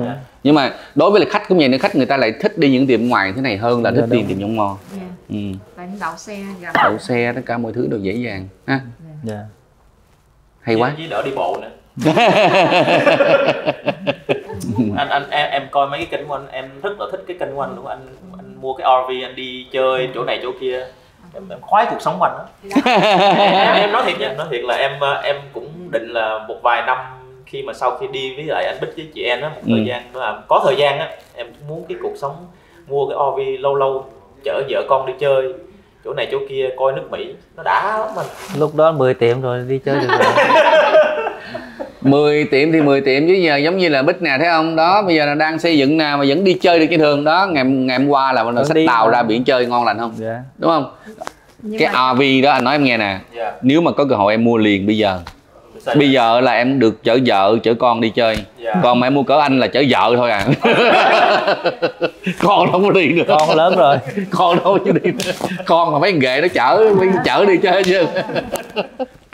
Mấy ghệ mấy boy chở đi hết rồi. Không, thiệt ra đó có nhiều cái chuyện nha mà mình khi mình lớn rồi đó mình mới nghĩ là lúc đó tại sao mình không làm. Thí dụ như cái xe RV của Vân Sơn vậy đó, Vân Sơn nghĩ là nếu mà Vân Sơn biết được cái đời sống RV nó thích vậy đó, vui vậy đó, mà gia đình không khí gia đình nó family nó vui vậy đó là Vân Sơn nó mua từ mấy chục năm trước rồi. Ha, thành ra tới bây giờ nó vẫn là một cái gì đó nó rất là vui khi mình chở vợ của mình đi, chở người mà thương yêu của mình đi kế cạnh bên mình đi khắp nước Mỹ, nó vui lắm, nó thương lắm, nó thích lắm. Nhưng mà vẫn còn tiếc một cái điều là tại sao hồi nhỏ mình, lúc con mình còn nhỏ mình không chở thêm con của mình đi nữa. Thành ra anh mới nói với em là gì đó. Thành ra nói các bạn nghe là các bạn nào quyết định muốn làm chủ tiệm nail và muốn về Tampa để sống, quyết định liền bây giờ, để đừng để một vài chục năm nữa giống Vân Sơn mình đang hối hận. Ok, về đây làm với hai người này là Vân Sơn bảo đảm ha. Một người phụ nữ đảm đang, hiền hậu, xinh đẹp, người đàn ông thì hiền lành, chất phác. Ham đi biển thôi à. Ham đi biển thôi. Chứ không ham gì chứ. Hai ông chủ bà chủ mà hiền lành gần gũi như vậy, không có bossy, không có gì đúng không em? Dạ đúng không? Rất là dễ chịu. Rất là dễ chịu. Thành ra giống như mình có cái vấn đề thắc mắc thì mình nói trực tiếp. Dạ, và mình cùng nhau để giải quyết cái vấn đề đó, chứ không phải là nói là ồ anh là chủ cho nên tôi nói anh phải nghe, không có những gì. Ok. Bây giờ nếu như mà nói với các bạn trong ngành nail của mình ở những tiểu bang khác, thì em sẽ nói cái gì để mà kêu gọi các bạn đó về đây cùng xây dựng cái tiệm nail này cũng như cái hệ thống nail này cùng với em? Em thấy những cái người nào còn trẻ mình cho bản thân mình một cái hướng đi tốt, một cái cơ hội cho bản thân mình, đó là tự giúp mình. Giống như là bây giờ các bạn đi làm, mỗi ngày đi làm về xong rồi cứ giống như đi làm về nhà, cái cuộc sống đó nó ở Mỹ em đa số là như vậy. Boring lắm. Yes. Nếu các bạn muốn về đây đi làm, ok, rồi cái ngày nghỉ của bạn có thể đi biển, đi câu cá, đi tàu, ok, đi vườn trái cây, đi vườn trái cây, ok. Các bạn muốn tới Orlando, đi Disneyland, có con cái dẫn đi Disney, nó cũng gần ở đây nữa. Nó nhiều cái thứ để mình enjoy lắm. Và em thấy là nó tuyệt vời. Em không biết, không có ai mà em nói thì bản thân em rất thích chỗ này. Nếu mà cho em chọn lựa em cũng sống chỗ này. Em thậm chí hồi xưa đó em qua Mỹ đó, ba mẹ em chọn Boston, rất là lạnh luôn. Và bây giờ em nói mà em còn nổi da gà. Massachusetts. Dạ, Massachusetts. Em ở đó 10 năm trời. Mà khi mà em xuống được Florida này rồi á, là em nói đến bây giờ là 20 năm ở Florida rồi, em không hối hận. Nói cái đó là mình nói về cái life, cái cuộc sống mình ở đây. Còn nói về cái nghề nghiệp thì như thế nào? Nghề nghiệp á, thì theo em thấy á, theo em biết được á, em làm nail 20 năm rồi. Em làm từ lúc em học high school. Ok, thì cái giá ở dưới này á, cái giá nail ở dưới này nó cao hơn và tiệm ở dưới này nó lớn hơn. Tại vì ở dưới Florida còn rất là nhiều đất để xây. Cho nên những cái tiệm ở sau này á, mình xây lên những cái tiệm lớn và cái không gian làm việc nó rộng rãi, thoáng mát nữa. Cho nên là em thấy nếu mà những cái bạn trẻ bây giờ tìm những cái đó, kiếm một cái chỗ làm thoải mái đó thì nên về Florida. Không những chỗ làm thoải mái mà đời sống tốt hơn nữa. Và đặc biệt là mình có cơ hội mình sẽ làm manager, sau đó mình làm partner luôn. Đúng không? Hướng đi rất là rõ ràng. Làm chủ đúng không? Dạ, đúng rồi. Ở đây là mình về đây mình có một cái hướng đi rất rõ ràng, có từng step để mình đi lên. Nếu mình muốn tiến bộ, nếu mình muốn cuộc sống mình càng ngày càng tiến bộ hơn, càng tốt đẹp hơn, thì đây là một cái cơ hội rất là tốt, đúng không? Còn riêng Bích với lại An ở đây thì nếu mà nói một cái lời nói để mình mời tất cả những cái người ở trong ngành nail cùng về đây hợp tác với mình thì Bích với An sẽ nói gì với các bạn? Hôm nay thì em muốn nói với các mọi người ở tiểu bang khác, tại vì cuộc sống của em hồi xưa em cũng đi tiểu bang lạnh qua rồi. Em cũng thấy nói chung biết làm ở tiểu bang kia có tiền, mà mình cứ làm tối ngày, mình không biết có chỗ, không có nhà hàng ăn uống, rồi không có chỗ đi chơi, rồi con cái thì mình cũng không biết dẫn đi đâu chơi. Tại vì hồi đó em ở North Carolina em có tất cả là 3 tiệm mà em bán hết. Tại vì mỗi năm em ở trên North Carolina, mỗi năm em chở con em tới Florida chơi. Thì tạm thử đi mỗi năm, tại vì thấy Florida này vừa khí hậu vừa có chỗ chơi nhiều, tại sao mình không mua xuống Florida này ở. Nên thành em mới dọn xuống Florida này. Mà em cũng muốn mà anh em nào ngành nail á thì muốn xuống Florida này đầu tư với em để làm ăn, tại vì góp vốn để làm kiếm tiền lẫn nhau thôi, chứ không phải là em gì. Tại vì em cũng có một cái chuỗi, có một cái số lít ở trong pháp luật, thì em cũng muốn ai có cơ hội thì muốn xuống gọi với mình đầu tư để mà mở thêm rộng ra ở Florida này. Một cây làm chẳng nên non, 3 cây chụm lại nên hòn núi cao, đúng không? Cho nên nếu mà một mình An với Bích ở đây đó thì mình có thể mình làm được, handle khoảng chừng chục tiệm được. Nhưng mà nếu nhiều hơn nữa thì không nổi, đúng không? Thành ra cần những người partner, cần những người mà có cùng cái tầm nhìn, cùng chung chí hướng để mình có thể mình về đây mình làm lớn hơn. Cái hệ thống nail này nó càng lớn hơn thì mình lại càng khá hơn. Càng khá hơn. Cái đó là Bích nói. Còn An sẽ nói gì đây, người đẹp? Em chỉ thấy là tại vì em đã ra đủ kinh nghiệm nhiều từ trải từng thợ cho đến tới bây giờ, thì em chỉ muốn giúp những người, không phải là giúp mà muốn trao cái cơ hội, đúng không? Cho những người giống như hồi xưa em đã từng trải qua. Có nghĩa là em muốn đưa cái cơ hội cho những người đã từng giống như em hồi xưa. Đúng không? Mà giống như hồi xưa em muốn mà không có được. Bây giờ là từng bước lên. Bây giờ là em đưa cho người ta cái con đường tắt. Hồi xưa là em phải đi đường vòng dèo giống. Bây giờ em nhìn thấy rất là rõ ràng, đúng không? Khi em lên được rồi em nhìn rất rõ ràng, em đưa cho người ta cơ hội con đường tắt. Đi đường này nè thì sẽ lên dễ dàng hơn. Thì em chỉ giống như vậy thôi, chứ tại vì giống như mấy chục năm về trước á, em muốn mở một cái tiệm rất là khó. Mà người nhà cũng không có vốn nữa, nên thử phải từng cái lên. Thì bây giờ em chỉ giúp một cái giống như một cái chỗ để cho người đó đưa vô một cái vốn vô hay cái gì đó, mà người ta được cái cơ hội để giống như bữa nay em nói là cơ hội mình làm chủ được, mình bước thêm được những bước thêm tới nữa, chứ không phải là dừng một chỗ đó. Mà nó an toàn, đúng không? Chứ nếu mà các bạn mà mang cái nguồn vốn về bên Florida hay về Tampa mà để đầu tư mở tiệm nail đó thì nó hơi bị risky. Nếu mà các bạn không quen biết, các bạn lạ nước lạ cái, không quen biết ai dưới này thì các bạn dễ bị lường gạt, bị gạt. Đúng. Mà đa số bị gạt nhiều lắm. Em mới thấy bạn bị gạt nhiều lắm. Các bạn, thành ra hôm nay đó, thực ra ở đây không phải là vấn đề mà mình quảng cáo để mà mình thu hút đầu tư hay gì hết á. Thực ra là Vân Sơn đi chơi với lại Bích đây, đi biển chơi, tình cờ biết được Bích với An có hệ thống nail và có được những cái cơ hội rất là tốt để cho những người mà trong ngành nail chúng ta có cái dịp để chúng ta nắm bắt cơ hội đó để chúng ta cùng đi lên với nhau. Thành ra Vân Sơn muốn đưa cái thông tin này đến tất cả các bạn ngoài kia. Các bạn nào cần thiết ha, các bạn nào cần thì liên lạc cái số phone của Bích với An. Anh bỏ số phone đây được không? Bỏ số phone dưới này ha. Cho các bạn gọi ha, các bạn gọi đây ha. Ok. Các bạn biết không, cái tiệm này mới mở được bao nhiêu ngày? Một tuần. Mới có 1 tuần thôi mà khách quá trời luôn.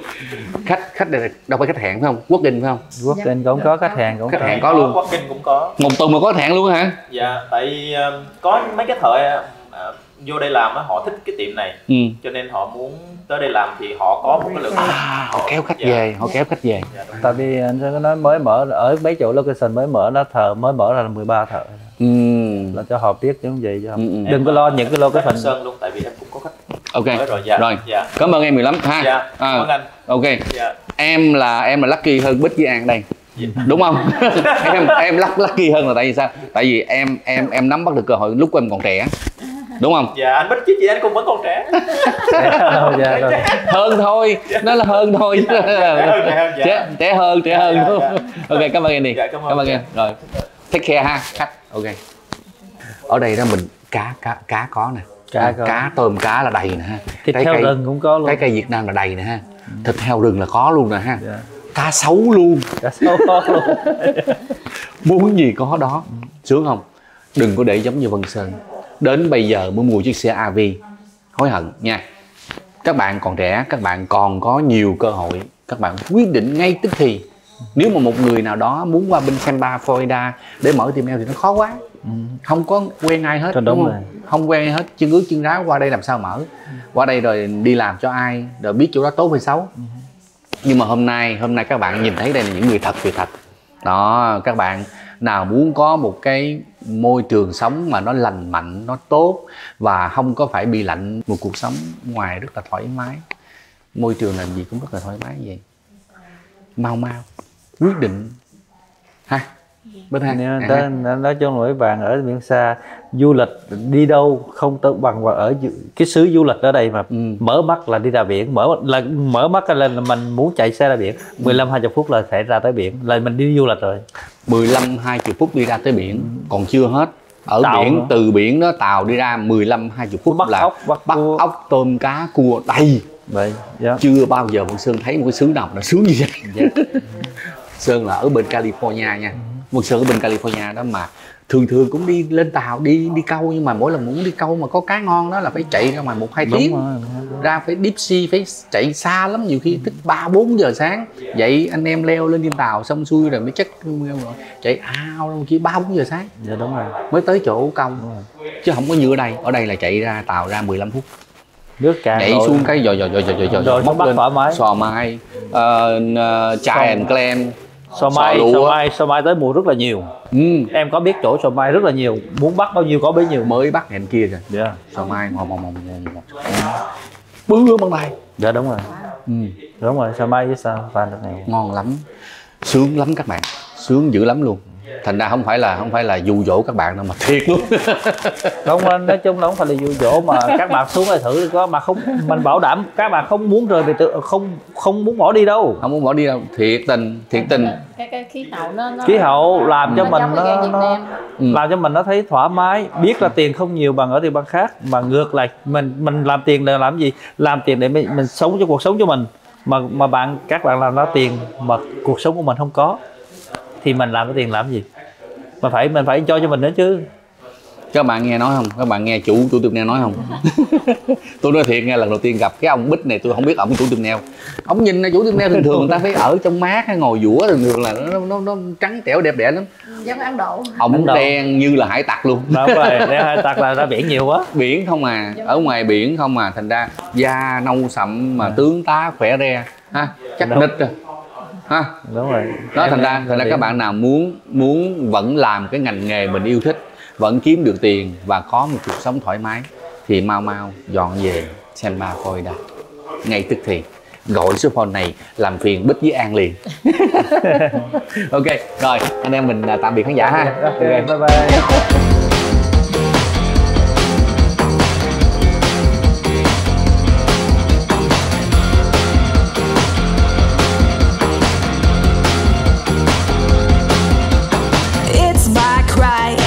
If I want, party if I want, party if I want. You only live once, but that's all I need. So keep it flowing and I'll buzz just like a bee.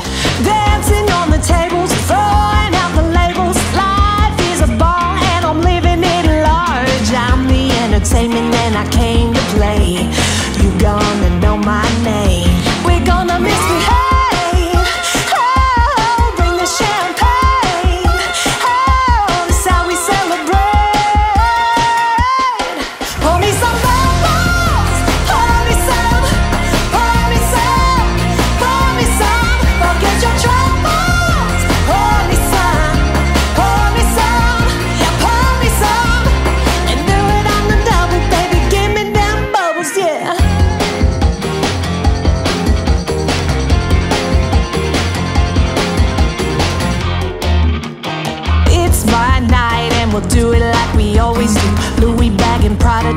show-stopping, makes you think you only live once before you turn to dust. I'm feeling fabulous. We're gonna misbehave.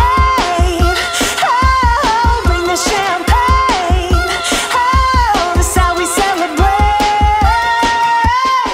Pour me some bubbles, pour me some, pour me some, pour me some. Forget your troubles. Pour me some, pour me some. Yeah, pour me some bubbles. Pour me some, pour me some, pour me some. Forget your troubles. Pour me some, yeah, pour me some. And do it on the double, baby. Give me them bubbles, yeah. Sipping on them bubbles, sipping on them bubbles, sipping on them bubbles, yeah. Sipping on them bubbles, sipping on them bubbles, sipping on them bubbles, yeah.